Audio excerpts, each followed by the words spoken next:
हाँ जी, हाँ जी, किवें हो सारे।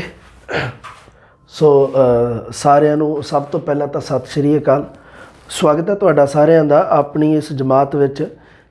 ਸੋ ਆਪਾਂ ਕੁਝ ਹੋਰ ਪ੍ਰਸ਼ਨ ਕਲੀਅਰ ਕਰਨੇ ਅੱਜ। ਇਸ ਤੋਂ ਪਹਿਲਾਂ ਮੈਂ ਇੱਕ ਥੋੜ੍ਹਾ ਜਿਹਾ, ਇੱਕ ਤਾਂ ਆਪਾਂ ਤੁਹਾਡੇ ਕਮੈਂਟਸ ਜਿਵੇਂ ਪੜ੍ਹਦਾ ਹੀ ਹੁੰਦਾ ਮੈਂ, ਪ੍ਰਸ਼ਨਾਂ ਦਾ ਥੋੜ੍ਹਾ ਜਿਹਾ ਪਤਾ ਲੱਗਦਾ ਉਹਦੇ ਤੋਂ, ਹੈ ਨਾ। ਇੱਕ ਤਾਂ ਸੋ ਉਹ ਦੇਖਦੇ ਹਾਂ ਥੋੜ੍ਹਾ ਜਿਹਾ, ਹੈ ਨਾ, ਪ੍ਰਸ਼ਨ ਦੇਖਦੇ ਹਾਂ। ਪਿਛਲੀ ਜਿਹੜੀ ਵੀਡੀਓ ਰਹੀ ਹੈ ਆਪਣੀ, ਉਹਦੇ ਵਿੱਚ ਕੀ ਕੁਛ ਸਟੂਡੈਂਟ ਦਾ ਆਇਆ ਮੈਸੇਜ। ਹਾਂ ਕੁਛ, ਹਾਂ ਠੀਕ ਹੈ। ਸਟੂਡੈਂਟ ਨੇ ਐਪਰੀਸ਼ੀਏਟ ਕੀਤਾ ਹੈ ਨਾ ਵੀ ਸਰ ਹੈਲਪ ਕਰਨ ਵਾਸਤੇ ਬਹੁਤ ਬਹੁਤ ਧੰਨਵਾਦ। ਹਾਂ ਸਤਿ ਸ਼੍ਰੀ ਅਕਾਲ ਵੀ ਬੁਲਾਈ ਹੈ ਸਾਰਿਆਂ ਨੂੰ, ਸਤਿ ਸ਼੍ਰੀ ਅਕਾਲ। ਅਤੇ ਹਾਂ ਬਿਲਕੁਲ ਸਾਰਿਆਂ ਨੇ ਬਿਲਕੁਲ ਐਪਰੀਸ਼ੀਏਟ ਕੀਤਾ। ਕਹਿੰਦੇ ਜੀ ਸਰ ਬਹੁਤ ਵਧੀਆ ਕਰਵਾ ਰਹੇ ਹੋ। ਠੀਕ ਹੈ ਜੀ, ਥੈਂਕ ਯੂ ਤੁਹਾਡਾ ਸਾਰਿਆਂ ਦਾ। ਸਪੋਰਟ ਕਰਨ ਵਾਸਤੇ ਬਹੁਤ ਬਹੁਤ ਧੰਨਵਾਦ ਤੁਹਾਡਾ ਸਾਰਿਆਂ ਦਾ। ਹਾਂ ਇੱਕ ਨੇ ਸਰ ਪ੍ਰੈਕਟਿਸ ਸੈੱਟ ਦਾ ਪੁੱਛ ਰੱਖਿਆ, ਸਰ ਪ੍ਰੈਕਟਿਸ ਸੈੱਟ ਕਦੋਂ ਆਊਗਾ। ਪ੍ਰੈਕਟਿਸ ਸੈੱਟ ਆ ਜਾਊਗਾ, ਯੂਟਿਊਬ 'ਤੇ ਘੋਸ਼ਣਾ ਕਰ ਦਾਂਗੇ ਉਹਦੀ। ਥੋੜ੍ਹੇ ਜਿਹੇ ਚੰਗੇ ਪ੍ਰਸ਼ਨ ਜੇ ਚਾਹੁੰਦੇ ਹੋ ਵੀ ਸੱਚੀ ਕੋਈ ਚੰਗੇ ਪ੍ਰਸ਼ਨ, ਦੇਖੋ ਜੇ ਤਾਂ ਰੋਲ ਖਾਤਾ ਕੁਛ ਚਾਹੁੰਦੇ ਹੋ ਤਾਂ ਰੋਲ ਖਾਤਾ ਤਾਂ ਮਾਰਕੀਟ 'ਚ ਕੋਈ ਨਾ ਕੋਈ ਹੋਣਾ ਅਵੇਲੇਬਲ, ਲੈ ਲਓ ਭਾਵੇਂ। ਅਤੇ ਪਰ ਜੇ ਚਾਹੁੰਦੇ ਆ ਵੀ ਢੰਗ ਦੇ ਹੋਣ, ਪੂਰੇ ਸਿਰੇ ਦੇ ਹੋਣ, ਪੈਡਾਗੋਜੀ ਵਗੈਰਾ ਦੇ ਅਤੇ ਕਿਤਾਬਾਂ ਦੇ ਵਿੱਚੋਂ, ਅਤੇ ਫਿਰ ਉਹਦੇ ਵਾਸਤੇ ਕੋਈ 2 4 5 ਦਿਨ ਕੋਈ ਵੇਟ ਕਰੋ ਹਜੇ। ਹਾਂ ਵੇਟ ਕਰੋ, ਵਧੀਆ ਜਿਹੜੀ ਹੋਊਗੀ ਟੈਸਟ ਸੀਰੀਜ਼। ਟੈਸਟ ਸੀਰੀਜ਼ ਤਾਂ ਵਧੀਆ ਹੀ ਹੈ। ਟੈਸਟ ਸੀਰੀਜ਼ ਦਾ ਪੇਪਰ ਜਿਹੜਾ ਇੱਕ ਮੈਗਾ ਟੈਸਟ ਸੀਗਾ, ਬਹੁਤ ਹੀ ਸ਼ਾਨਦਾਰ ਬਣਿਆ ਉਹ, ਬਹੁਤ ਪੂਰਾ ਮਤਲਬ ਐਵੇਂ ਪੇਪਰ ਵਰਗਾ ਜਿਹੜਾ ਟੈਸਟ ਸੀਰੀਜ਼ ਦੇ ਵਿੱਚ ਆਪਣੇ। ਉਹ ਵੀ ਤੁਸੀਂ ਦੇਖ ਲਿਓ, ਜਿਨ੍ਹਾਂ ਨੇ ਟੈਸਟ ਸੀਰੀਜ਼ ਲੈ ਰੱਖੀ ਉਹਨਾਂ ਨੂੰ ਤਾਂ ਪਤਾ ਹੀ ਹੈ ਸਟੂਡੈਂਟ ਨੂੰ। ਉਹ ਵੀ ਹੋ ਜੂਗਾ ਅਪਲੋਡ, ਅੱਜ ਹੋ ਜੂਗਾ, ਕਰਤਾ ਹੋਣਾ ਪਹਿਲੀ ਗੱਲ ਅਪਲੋਡ। ਗੁਰਲਾਲ ਸਰ ਥੋੜ੍ਹਾ ਜਿਹਾ ਬਿਜੀ ਹੋ ਜਾਂਦੇ ਆ ਕਈ ਵਾਰ, ਕਰ ਦੇਣਗੇ ਉਹ ਅਪਲੋਡ, ਉਹਦੇ ਵਿੱਚ ਤੁਸੀਂ ਦੇਖ ਲਿਓ। ਉਸ ਤੋਂ ਬਾਅਦ ਇੱਕ ਹੋਰ ਮੈਗਾ ਟੈਸਟ ਹੈ ਨਾ, ਹਫਤੇ ਦੇ ਵਿੱਚ ਹੀ, ਅਗਲੇ ਹਫਤੇ ਹੈ ਸ਼ਾਇਦ, ਅਤੇ ਉਹ ਵੀ ਬਹੁਤ ਸ਼ਾਨਦਾਰ, ਪ੍ਰਮਾਤਮਾ ਦੀ ਕਿਰਪਾ ਰਹੀ ਤਾਂ ਬਹੁਤ ਸ਼ਾਨਦਾਰ ਹੀ ਕਰਾਂਗੇ ਉਹ ਵੀ ਆਪਾਂ ਕੰਮ, ਹੈ ਨਾ। ਉਹ ਤੁਸੀਂ ਮਾੜਾ ਜਿਹਾ ਉਹ ਵੀ ਧਿਆਨ ਦੇ ਲਿਓ, ਉਹਦੇ 'ਚ ਬਹੁਤ ਸ਼ਾਨਦਾਰ ਪ੍ਰਸ਼ਨ ਬਣਾਏ ਆ। ਉਵੇਂ ਦੇ ਹੀ ਅਗਰ ਕੁਛ ਮਾਡਲ ਪੇਪਰ ਦੇ ਵਿੱਚ ਚਾਹੁੰਦੇ ਹੋ, ਉਹ ਮਾਡਲ ਪੇਪਰ ਮੈਂ ਯੂਟਿਊਬ 'ਤੇ ਦੱਸੇ ਹੀ ਹੈ ਤੁਹਾਨੂੰ ਵੀ, ਮੈਂ ਜ਼ਰੂਰ ਕਰਵਾਊਂਗਾ। ਅਤੇ ਉਹ ਉਸ ਹਿਸਾਬ ਨਾਲ ਹੀ ਮਤਲਬ ਉਹ ਮਾਡਲ ਪੇਪਰ ਮੈਂ ਕੱਢੂੰਗਾ। ਥੋੜ੍ਹਾ ਜਿਹਾ ਮੈਨੂੰ ਸਮਾਂ ਦੇ ਦਿਓ ਹਜੇ ਤੁਸੀਂ, ਮੈਨੂੰ ਪਤਾ ਹੈ ਤਰੀਕ, ਮੈਨੂੰ ਧਿਆਨ ਹੈ ਪੇਪਰ ਦੀ, ਮੈਨੂੰ ਸਾਰਾ ਧਿਆਨ ਹੈ, ਬਸ ਉਹ ਥੋੜ੍ਹਾ ਜਿਹਾ ਇੱਕ ਵਾਰੀ। ਹਾਂ ਉਹ ਇੱਕ ਪੁਰਾਣੇ ਐਪ ਦੇ ਵਿੱਚੋਂ, ਹੈ ਨਾ, ਕੁਛ ਜਿਵੇਂ ਹੈਗੇ ਆ, ਜਿਵੇਂ ਸਟੂਡੈਂਟ ਨਵੇਂ ਐਪ ਦੇ ਵਿੱਚ ਜਿਹੜੇ ਜੁੜ ਰਹੇ ਆ, ਉਹਨਾਂ ਵਾਸਤੇ ਇੱਕ ਜ਼ਰੂਰੀ ਸੂਚਨਾ। ਇੱਕ ਮਿੰਟ ਰੁਕ ਜਾਓ, ਪਹਿਲਾਂ ਇੱਕ ਦਾ ਪ੍ਰਸ਼ਨ ਦੇਖਦੇ ਹਾਂ। ਇੱਕ ਪ੍ਰਸ਼ਨ ਸਟੂਡੈਂਟ ਨੇ ਲਿਪਾਂਕ ਦੀ ਗੱਲ ਕੀਤੀ ਸੀ, ਕਈ ਜਣੇ ਨੇ ਭੇਜਤਾ, ਹੈ ਨਾ। ਇੱਕ ਨੇ ਭੇਜਿਆ ਸੀਗਾ ਸਰ ਜੀ ਗੁੜ ਲਿਪਾਂਕ ਕਿਹੜੇ ਹੁੰਦੇ ਆ। ਮੈਂ ਕਿਹਾ ਲਿਪਾਂਕ, ਗੁੜ ਲਿਪਾਂਕ ਦਾ ਤਾਂ ਪਤਾ ਨਹੀਂ, ਪਰ ਮੈਨੂੰ ਇਹ ਪਤਾ ਵੀ ਗੁੜ ਹੈਗਾ ਮਤਲਬ ਖਾਣ ਵਾਲੀ ਚੀਜ਼ ਹੈ, ਇੰਨਾ ਕੁ ਮੈਂ ਕਿਹਾ ਮੈਨੂੰ ਧਿਆਨ ਹੈ। ਅੱਛਾ ਠੀਕ ਹੈ, ਆਪਾਂ ਗੱਲ ਕਰਦੇ ਹਾਂ ਲਿਪਾਂਕਾਂ ਦੀ। ਵੈਸੇ ਲਿਪਾਂਕ ਤੁਹਾਡੇ ਕੰਮ ਦੀ ਤਾਂ ਚੀਜ਼ ਹੈ ਨਹੀਂ ਗੀ, ਚਲੋ ਫਿਰ ਵੀ ਤੁਸੀਂ, ਕਿਉਂਕਿ ਵੈਸੇ ਕੀ ਹੈ, ਕਾਰਨ ਕੀ ਹੈ ਇਹਦੇ ਪਿੱਛੇ ਮੈਂ ਤੁਹਾਨੂੰ ਦੱਸ ਦਿੰਦਾ। ਲਿਪਾਂਕ ਤੁਸੀਂ ਕਿਉਂ ਪੜ੍ਹ ਰਹੇ ਹੋ, ਸੈਕਿੰਡ ਗ੍ਰੇਡ ਦੇ ਪੇਪਰ ਨੂੰ ਵੇਖ ਕੇ ਤੁਸੀਂ ਬਹੁਤ ਜ਼ਿਆਦਾ ਡਰ ਗਏ ਹੋ, ਇਸ ਕਰਕੇ ਤੁਹਾਨੂੰ ਲੱਗਦਾ ਵੀ ਥਰਡ ਗ੍ਰੇਡ ਦਾ ਪੇਪਰ ਵੀ ਉਹੋ ਜਿਹਾ ਆਊਗਾ। ਅਗਰ ਤੁਸੀਂ ਇਹ ਸੋਚਦੇ ਹੋ ਤਾਂ ਤੁਸੀਂ ਸਰਾਸਰ ਸ਼ਰੇਆਮ ਗਲਤ ਹੋ। ਬਿਲਕੁਲ ਸਹੀ ਗੱਲ ਹੈ, ਕਿਉਂਕਿ ਥਰਡ ਗ੍ਰੇਡ ਦਾ ਪੇਪਰ ਉਹੋ ਜਿਹਾ ਨਹੀਂ ਆਊਗਾ। ਉਹਦੇ ਵਿੱਚ ਸਾਹਿਤ ਦਾ ਇਤਿਹਾਸ ਨਹੀਂ ਗਾ, ਕੋਈ ਆਲੋਚਨਾ ਵਾਲੀ ਗੱਲ ਨਹੀਂ ਗੀ। ਥਰਡ ਗ੍ਰੇਡ ਵਾਲੇ ਪੇਪਰ ਦੇ ਵਿੱਚ ਕੋਈ ਆਲੋਚਨਾ ਵਾਲੇ ਪ੍ਰਸ਼ਨ ਨਹੀਂ, ਕੁਛ ਨਹੀਂ ਬਣਦਾ ਐਵੇਂ ਦਾ। ਇਸ ਕਰਕੇ ਐਗਜ਼ਾਮੀਨਰ ਹੈ ਜਿਹੜਾ, ਉਹ ਕਿਸੇ ਵੀ ਹਾਲਤ ਵਿੱਚ ਆਊਟ ਆਫ ਸਿਲੇਬਸ ਨਹੀਂ ਜਾ ਸਕਦਾ, ਆਊਟ ਆਫ ਕੰਟੈਸਟ ਨਹੀਂ ਜਾ ਸਕਦਾ ਉਹ। ਇਹ ਧਿਆਨ ਦੇ ਵਿੱਚ ਰੱਖੋ। ਜੇ ਤੁਸੀਂ ਆਹ ਕੁਛ ਪੜ੍ਹ ਰਹੇ ਹੋ ਤਾਂ ਉਹ ਤੁਹਾਡੀ ਖੁਸ਼ੀ ਹੈ, ਤੁਹਾਡੀ ਮਰਜ਼ੀ ਹੈ ਬਾਈ, ਉਹ ਤਾਂ ਹਾਂ ਸਮਾਂ ਆਪਣਾ ਆਪਣੇ ਤੁਸੀਂ ਵਿਚਾਰਨਾ। ਤੁਸੀਂ ਹੋ ਸਕਦਾ ਕੋਈ ਸੈਕਿੰਡ ਗ੍ਰੇਡ ਦਾ ਕੋਈ ਹੈ ਨਾ ਬੁੱਕ ਤੁਸੀਂ ਪੜ੍ਹ ਰਹੇ ਹੋਵੋ, ਹੈ ਨਾ, ਅਤੇ ਜਿਹਦੇ ਵਿੱਚ ਲਿਪਾਂਕਾਂ ਦੇ ਬਾਰੇ ਹੋਵੇ। ਲਿਪਾਂਕ ਅਸਲ ਦੇ ਵਿੱਚ ਲੈਕਚਰਾਰ ਦੇ ਵਿੱਚ ਉਵੇਂ ਤਾਂ ਹੁੰਦੇ ਆ ਕੰਮ ਦੇ। ਇੱਥੇ ਮੈਂ ਤੁਹਾਨੂੰ ਥੋੜ੍ਹੇ ਜਿਹੇ ਦੱਸ ਦਿੰਦਾ ਵੀ ਉਹ ਕਿਵੇਂ ਬਣਦੇ ਆ। 56 ਬਣਦੇ ਆ, 56 ਲਿਪਾਂਕ ਬਣਦੇ ਆ। ਉਹ ਕਿਵੇਂ ਬਣਦੇ ਆ ਲਿਪਾਂਕ? ਲਿਪੀ ਅੰਕ ਨੂੰ ਕਹਿੰਦੇ ਆ। ਲਿਪਾਂਕ 2 ਸ਼ਬਦਾਂ ਦੇ ਮੇਲ ਤੋਂ ਬਣਿਆ ਲਿਪੀ ਅੰਕ। ਜਿਵੇਂ ਧੁਨੀਆਂ ਹੈ ਨਾ, ਊੜਾ ਐੜਾ ਈੜੀ ਕੱਕਾ ਖੱਖਾ ਗੱਗਾ, ਇਹ ਸਾਰੀਆਂ ਧੁਨੀਆਂ ਜਿਹੜੀਆਂ, ਇਹਨਾਂ ਨੂੰ ਅੱਗੇ ਵੰਡਿਆ ਗਿਆ ਅਤੇ ਇਹਨਾਂ ਦਾ ਇੱਕ ਪ੍ਰੋਫੈਸ਼ਨਲ ਜਿਹਾ ਨਾਮ ਦੇਤਾ ਇਹਨੂੰ, ਲਿਪਾਂਕ, ਹੈ ਨਾ। ਅਤੇ ਜਿਵੇਂ ਮੰਨ ਲਓ ਵੀ ਘਰੇ ਕਿਸੇ ਨੂੰ ਭਾਵੇਂ ਮਤਲਬ ਘਰ ਦੇ ਵਿੱਚ ਕੱਚਾ ਨਾਮ ਨਹੀਂ ਹੁੰਦਾ, ਜਿਵੇਂ ਉਹ ਕੱਚਾ ਨਾਮ ਸਮਝੋ ਵੀ ਇਹਨਾਂ ਦਾ ਜਿਹੜੀ ਇਹ ਧੁਨੀਆਂ, ਜਿਹੜੇ ਆਪਣੇ ਵਰਨਮਾਲਾ, ਉਹਦਾ ਕੱਚਾ ਨਾਮ ਹੈ ਸਮਝ ਲਓ ਵੀ ਹੈਗਾ ਧੁਨੀਆਂ, ਉਹਨੂੰ ਆਪਾਂ ਕਹਿ ਦਿੰਦੇ। ਪੱਕਾ ਨਾਮ ਉਹਦਾ ਲਿਪਾਂਕ ਸਮਝ ਲਓ, ਹੈ ਨਾ, ਲਿਪਾਂਕ ਉਹਨੂੰ ਕਹਿ ਦਿੰਦੇ ਆ। ਬਸ ਅੱਗੇ ਨਾਮ ਚੇਂਜ ਹੋ ਜਾਂਦਾ, ਜਿਵੇਂ ਉਹ ਹਾਈ ਲੈਵਲ 'ਤੇ ਚੱਲਦਾ ਹੈ ਨਾ, ਹਾਈ ਲੈਵਲ ਹੋ ਗਿਆ ਉਹਦਾ, ਅਤੇ ਉਹਦਾ ਨਾਮ ਬਦਲ ਗਿਆ, ਹੈ ਨਾ। ਸੋ ਦੇਖਦੇ ਆ ਥੋੜਾ ਜਿਹਾ, ਮੈਂ ਲਿਪਾਂਕ ਦੇ ਬਾਰੇ ਜਾਣਕਾਰੀ ਤੁਹਾਨੂੰ ਦੇ ਦਿੰਦਾ ਥੋੜੀ ਜੀ ਇੱਕ ਵਾਰ। ਹਾਂ ਬਾਕੀ ਮੈਂ ਤੁਹਾਨੂੰ ਦੱਸ ਹੀ ਦਿੱਤਾ ਬਈ ਤੁਹਾਨੂੰ ਕੋਈ ਬਾਹਲਾ ਇਹਦੇ ਤੇ ਕੋਈ ਟੈਨਸ਼ਨ ਲੈਣ ਦੀ ਲੋੜ ਨਹੀਂ ਗੀ, ਇਹਦਾ ਕੋਈ ਐਡਾ ਹੈ ਨਹੀਂ ਗਾ, ਇਹਦੇ ਸੰਬੰਧੀ ਕੋਈ ਪ੍ਰਸ਼ਨ ਦਾ ਕੋਈ ਐਡਾ ਬਣਦਾ ਨਹੀਂ ਗਾ ਚਾਂਸ। ਸੋ ਚਲੋ ਫਿਰ ਵੀ ਦੇਖਦੇ ਹਾਂ ਆਪਾਂ। ਇੱਕ ਹੁੰਦਾ ਜਿਵੇਂ ਲਿਪਾਂਕ ਹੁੰਦੇ ਆ ਨਾ ਜਿਹੜੇ, ਜਿਵੇਂ ਇੱਕ ਮੁਕਤ ਲਿਪਾਂਕ ਹੁੰਦਾ, ਇੱਕ ਯੁਕਤ ਲਿਪਾਂਕ ਹੁੰਦਾ। ਇੱਕ ਤਾਂ ਵੈਸੇ ਹੀ ਦੇਖ ਲਓ ਖੰਡੀ ਅਖੰਡੀ ਧੁਨੀਆਂ ਜਿਵੇਂ ਤੁਸੀਂ ਪੜ੍ਹਦੇ ਆ ਬਸ ਉਵੇਂ ਹੀ ਆ, ਉਹਦਾ ਨਾਮ ਮੁਕਤ ਯੁਕਤ ਦੇਤਾ। ਇੱਕ ਮੁਕਤ ਹੈ ਤੇ ਇੱਕ ਤੁਹਾਡਾ ਯੁਕਤ ਹੈ। ਯੁਕਤ ਨੂੰ ਜੜੁੱਤ ਲਿਪਾਂਕ ਵੀ ਕਹਿ ਦਿੰਦੇ ਆ, ਜੜੁੱਤ। ਯੁਕਤ ਨੂੰ ਯੁਕਤ ਨਹੀਂ ਲਿਖਦੇ ਗੇ, ਉਹਨੂੰ ਜੜੁੱਤ ਲਿਖਿਆ ਜਾਂਦਾ, ਜਿਹੜਾ ਮਤਲਬ ਵਿਆਕਰਣ ਦੀ ਬੋਲੀ ਦੇ ਵਿੱਚ ਹੈ ਨਾ। ਇਹ ਪਹਿਲਾਂ ਤਾਂ ਦੋ ਹੈਗੇ ਆ ਇਹਦੇ, ਇੱਕ ਮੁਕਤ ਹੈ ਤੇ ਇੱਕ ਯੁਕਤ ਹੈ ਨਾ। ਉਹਨੂੰ ਜੜੁੱਤ ਕਹਿੰਦੇ ਆ, ਯੁਕਤ ਨਹੀਂ ਵੈਸੇ ਕਹਿੰਦੇ ਗੇ, ਮੈਂ ਲਿਖਤਾ ਹੈ ਪਰ ਇਹ ਅਸਲ ਦੇ ਵਿੱਚ ਜੜੁੱਤ ਹੀ ਕਹਿੰਦੇ ਆ ਉਹਨੂੰ, ਠੀਕ ਹੈ। ਇਹਦੇ ਵਿੱਚ ਜਿਵੇਂ ਮੁਕਤ ਦੇ ਵਿੱਚ ਤੁਹਾਡੇ ਸਵਰ ਤੇ ਵਿਅੰਜਨ ਇੱਥੇ ਹੁੰਦੇ ਆ। ਸਵਰ ਲਿਪਾਂਕ, ਸਵਰ ਤੁਹਾਨੂੰ ਪਤਾ ਹੀ ਹੈ 3 ਹੀ ਹੈ। ਉਸ ਤੋਂ ਬਾਅਦ ਵਿਅੰਜਨ ਲਿਪਾਂਕ ਆ ਗਏ ਜਿਹੜੇ ਮਤਲਬ ਕੀ ਆ 41 ਦੇ ਵਿੱਚੋਂ ਘਟਾ ਦਿਓ 3 ਤੇ 38 ਜਿਹੜੇ ਉਹ ਤੁਹਾਡੇ ਵਿਅੰਜਨ ਲਿਪਾਂਕ ਹੈ, ਠੀਕ ਹੈ। ਇਹ ਮੁਕਤ ਲਿਪਾਂਕਾਂ ਦੀ ਗੱਲ ਚੱਲ ਰਹੀ ਹੈ। ਸਵਰ ਜਿਹੜੇ ਹੈਗੇ ਆ ਪਹਿਲੇ 3 ਜਿਹੜੇ ਉਹ, ਉਸ ਤੋਂ ਬਾਅਦ ਵਿਅੰਜਨ ਆ ਗਏ 38, ਉਸ ਤੋਂ ਬਾਅਦ ਆ ਗਏ ਇੱਕ ਪੈਰ ਬਿੰਦੀ ਲਿਪਾਂਕ ਆ ਗਏ ਤੇ ਇੱਕ ਆ ਗਏ ਗੂੜ ਲਿਪਾਂਕ। ਇਹਦੇ ਵਿੱਚ ਹੀ ਹੈ, ਮੁਕਤ ਦੇ ਵਿੱਚ ਹੀ ਹੈ, 38 ਆ ਗਏ। ਫਿਰ ਉਸ ਤੋਂ ਬਾਅਦ ਆ ਗਏ ਇੱਕ ਇਹਦੇ ਵਿੱਚ ਹੀ ਆ, ਮੁਕਤ ਲਿਪਾਂਕ ਦੇ ਵਿੱਚ ਹੀ ਆ 1 2 ਤੇ 3 ਨੰਬਰ ਤੇ 1 ਆ ਗਿਆ, 2 ਆ ਗਿਆ, 3 ਨੰਬਰ ਤੇ ਹੈਗੇ ਆ ਤੁਹਾਡੇ ਪੈਰ ਬਿੰਦੀ ਲਿਪਾਂਕ। ਹੁਣ ਪੈਰ ਬਿੰਦੀ ਵਾਲੇ ਅੱਖਰ ਕਿੰਨੇ ਆ ਦੇਖੋ, ਵਿਅੰਜਨਾਂ ਦੇ ਵਿੱਚ ਵੀ ਉਹਨਾਂ ਦੀ ਗਿਣਤੀ ਹੁੰਦੀ ਹੈ 38 ਤੇ ਪੈਰ ਬਿੰਦੀ ਦੇ ਵਿੱਚ ਵੀ ਹੋਊਗੀ, ਪੈਰ ਬਿੰਦੀ ਵਾਲੇ 6 ਆ ਹੈ ਨਾ।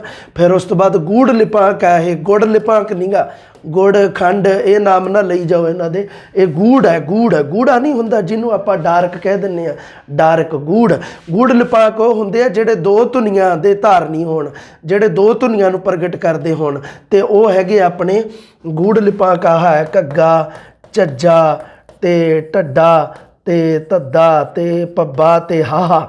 ਇਹ ਆ ਜਿਹੜੇ, ਇਹ ਤੁਹਾਨੂੰ ਪਤਾ ਹੀ ਹੈ ਸ਼ਬਦ ਦੀ ਮੂਹਰਲੀ ਤੇ ਅੰਤਲੀ ਸਥਿਤੀ ਦੇ ਵਿੱਚ ਇਹਨਾਂ ਦੀ ਜਿਹੜੀ ਇਹਨਾਂ ਦਾ ਉਚਾਰਨ ਹੈ ਜਿਹੜਾ ਉਹ ਬਦਲਦਾ ਹੈ ਨਾ। ਘੱਗਾ ਗੱਗੇ 'ਚ ਬਦਲ ਜਾਂਦਾ ਹੈ ਨਾ ਕਈ ਵਾਰ, ਝੱਜਾ ਜਿਹੜਾ ਉਹ ਇਹਦੇ 'ਚ ਬਦਲ ਜਾਂਦਾ ਹੈ ਨਾ, ਤੇ ਢਹਿ ਆ ਜਿਹੜਾ ਇਹ ਟੈ 'ਚ ਬਦਲ ਜਾਂਦਾ, ਧੈ ਤੈ 'ਚ ਬਦਲ ਜਾਂਦਾ, ਭੈ ਪੈ 'ਚ ਬਦਲ ਜਾਂਦਾ। ਇਸ ਤਰ੍ਹਾਂ ਕਰਕੇ ਹਾਹਾ ਤੁਹਾਨੂੰ ਪਤਾ ਹੀ ਹੈ ਇਹ ਸਵਰ ਦੇ ਵਿੱਚ ਵੀ ਬਦਲ ਜਾਂਦਾ ਹੈ ਨਾ, ਹਾਂ ਜਿਵੇਂ ਉਹ ਸੁਰ ਯੰਤਰ ਵੀ ਬਣ ਜਾਂਦਾ। ਇਸ ਕਰਕੇ ਇਹ ਗੂੜ ਲਿਪਾਂਕ ਹੈ, ਗੁੜ ਲਿਪਾਂਕ ਨਹੀਂਗਾ, ਗੂੜ ਪਹਿਲਾ ਸ਼ਬਦ ਧਿਆਨ ਨਾਲ। ਜਦੋਂ ਨਾ ਤੁਸੀਂ ਭੇਜਦੇ ਹੁੰਦੇ ਹੋ ਫਿਰ ਮੈਨੂੰ ਬੜਾ ਹਿਰਖ ਆਉਂਦਾ ਰਹਿੰਦਾ, ਮੈਂ ਕਿਹਾ ਯਾਰ ਦੇਖ ਲਓ ਸਟੂਡੈਂਟ ਇਹ ਕਿਵੇਂ ਦੇ ਆ ਵੀ ਸਟੂਡੈਂਟ ਪੜ੍ਹਦੇ ਤਾਂ ਭਾਸ਼ਾ ਹੈ ਤੇ ਭਾਸ਼ਾ ਸ਼ੁੱਧ ਨਹੀਂ ਜਾਣਦੇ ਗੇ ਹੈ ਨਾ। ਤੇ ਇਹ ਮੈਂ ਕਿਹਾ ਪਤਾ ਨਹੀਂ ਕਿੱਥੇ ਕਿਹੜੀ ਦੁਨੀਆ 'ਚ ਕਮੀ ਰਹਿ ਗਈ ਇਹ ਵੀ ਭਾਸ਼ਾ ਸ਼ੁੱਧ ਹੋਣੀ ਚਾਹੀਦੀ ਹੈ ਨਾ ਆਪਣੀ। ਗੂੜ ਲਿਪਾਂਕ ਕਿਹਾ ਜਾਂਦਾ ਇਹਨਾਂ ਨੂੰ। ਪੈਰ ਬਿੰਦੀ ਵਾਲੇ ਤੁਹਾਨੂੰ ਪਤਾ ਹੀ ਹੈ 6 ਹੀ ਅੱਖਰ ਹੈ ਨਾ, ਆਹ ਤਰੀਕਾ ਹੈ। ਇੱਕ ਤਾਂ ਆਹ ਹੋ ਗਿਆ ਮੁਕਤ ਲਿਪਾਂਕ ਤੁਹਾਡੇ। ਉਸ ਤੋਂ ਬਾਅਦ ਆਪਾਂ ਗੱਲ ਕਰਦੇ ਹਾਂ ਜੇ ਜੜੁੱਤ ਲਿਪਾਂਕ ਦੀ, ਤੇ ਇਹਦੇ ਵਿੱਚ ਜਿਵੇਂ ਹੁੰਦੇ ਆ ਜੜੁੱਤ ਦੇ ਵਿੱਚ ਇੱਕ ਹੁੰਦਾ ਲੱਗ ਲਿਪਾਂਕ ਕਿਹਾ ਜਾਂਦਾ, ਇੱਕ ਨੂੰ ਤਾਂ ਲੱਗ ਲਿਪਾਂਕ ਹੁੰਦੇ ਆ ਜਿਹੜੇ, ਇਹ ਬਾਈ 9 ਹੁੰਦੇ ਆ ਕਿਉਂਕਿ ਇਹ ਲਗਾ ਮਾਤਰਾ ਦਾ ਨਾਮ ਹੈ ਪਰ ਇਹ ਚਿੰਨ੍ਹ ਆਧਾਰਿਤ ਹੁੰਦੇ ਆ। ਮੁਕਤੇ ਦਾ ਚਿੰਨ੍ਹ ਨਾ ਹੋਣ ਕਰਕੇ ਇਹਨਾਂ ਨੂੰ 9 ਮੰਨਿਆ ਗਿਆ, ਠੀਕ ਹੈ। ਲੱਗ ਲਿਪਾਂਕ ਹੋ ਗਏ, ਠੀਕ ਹੈ। ਇਸ ਤੋਂ ਬਾਅਦ ਜੜੁੱਤ ਲਿਪਾਂਕ ਦੇ ਵਿੱਚ ਗੱਲ ਕਰ ਰਹੇ ਹਾਂ। ਉਸ ਤੋਂ ਬਾਅਦ ਲਗਾਖਰ ਹੁੰਦੇ ਆ, ਲਗਾਖਰ ਲਿਪਾਂਕ ਜਿਨ੍ਹਾਂ ਨੂੰ ਆਪਾਂ ਕਹਿ ਦਿੰਦੇ ਆ। ਇਹ ਤਾਂ ਬਾਈ ਤੁਹਾਨੂੰ ਪਤਾ ਹੀ ਹੈ 3 ਹੈ ਨਾ। ਲਗਾਖਰ ਹੈ ਜਿਹੜੇ ਆਪਣੇ ਜਿਹੜੇ ਹੁੰਦੇ ਆ ਬਿੰਦੀ ਟਿੱਪੀ ਅਧਕ 3 ਹੋ ਗਏ, ਠੀਕ ਹੈ। ਫਿਰ ਉਸ ਤੋਂ ਬਾਅਦ ਹੁੰਦੇ ਆ ਜਿਵੇਂ ਉਹ ਪਾਰਖੰਡੀ ਲਿਪਾਂਕ ਹੁੰਦੇ ਆ। ਪਾਰਖੰਡੀ ਜਿਹੜੇ ਆਪਾਂ ਅਖੰਡੀ ਧੁਨੀਆਂ ਦੇ ਵਿੱਚ ਪੜ੍ਹਦੇ ਹਾਂ, ਅਖੰਡੀ ਨੂੰ ਹੀ ਪਾਰਖੰਡੀ ਕਿਹਾ ਜਾਂਦਾ ਹੈ। ਪਾਰਖੰਡੀ ਦੇ ਵਿੱਚ ਆਪਾਂ ਪੜ੍ਹਦੇ ਹਾਂ ਜਿਹੜੇ ਤੁਹਾਡਾ ਸੁਰ ਪੜ੍ਹਦੇ ਹਾਂ ਆਪਾਂ, ਇੱਕ ਆਪਾਂ ਬਲ ਪੜ੍ਹਦੇ ਹਾਂ, ਇੱਕ ਆਪਾਂ ਨਾਸਿਕਤਾ ਪੜ੍ਹਦੇ ਹਾਂ ਹੈ ਨਾ। ਇਹ ਹੋ ਗਏ ਤੁਹਾਡੇ ਆ ਲਓ, ਇਹ ਇਸ ਤਰ੍ਹਾਂ ਹੋ ਗਏ, ਇਹ ਹੋ ਗਏ ਪਾਰਖੰਡੀ। ਸੁਰ ਬਲ ਤੇ ਨਾਸਿਕਤਾ 3 ਹੋ ਗਏ ਇਹ। ਫਿਰ ਉਸ ਤੋਂ ਬਾਅਦ ਹੁੰਦੇ ਆ ਪੈਰ ਲਿਪਾਂਕ। ਪੈਰ ਲਿਪਾਂਕ ਜਿਹੜੇ ਹੁੰਦੇ ਆ ਤੁਹਾਡੇ ਉਹ ਹਾਹਾ ਰਾਰਾ ਤੇ ਵਾਵਾ, ਇਹ ਪੈਰ ਲਿਪਾਂਕ ਆ ਤੁਹਾਡੇ, ਹਾਹਾ ਰਾਰਾ ਤੇ ਵਾਵਾ। ਲੈ ਇੱਕ ਵਾਰੀ ਫਿਰ ਦੇਖ ਲਿਓ, ਆ ਜਿਵੇਂ ਮੈਂ ਥਿਓਰੀ ਬੋਲੀ ਹੈ ਨਾ ਉਵੇਂ ਛੇਤੀ ਤੁਸੀਂ ਲਾ ਲਿਓ ਇਹਨੂੰ, ਇੱਕ ਬਣਾ ਲਿਓ ਇਹਦਾ ਵੀ ਦੇਖੋ 2 ਤਰੀਕੇ ਨਾਲ ਬਣਾ ਲਿਓ। ਇੱਕ ਤਾਂ ਬਣ ਗਏ ਜੀ, ਦੇਖੋ ਜੀ ਲਿਪਾਂਕ ਹੁੰਦੇ ਆ 2 ਪ੍ਰਕਾਰ ਦੇ, ਇੱਕ ਮੁਕਤ ਲਿਪਾਂਕ ਹੁੰਦਾ, ਇੱਕ ਜੜੁੱਤ ਲਿਪਾਂਕ ਹੁੰਦਾ।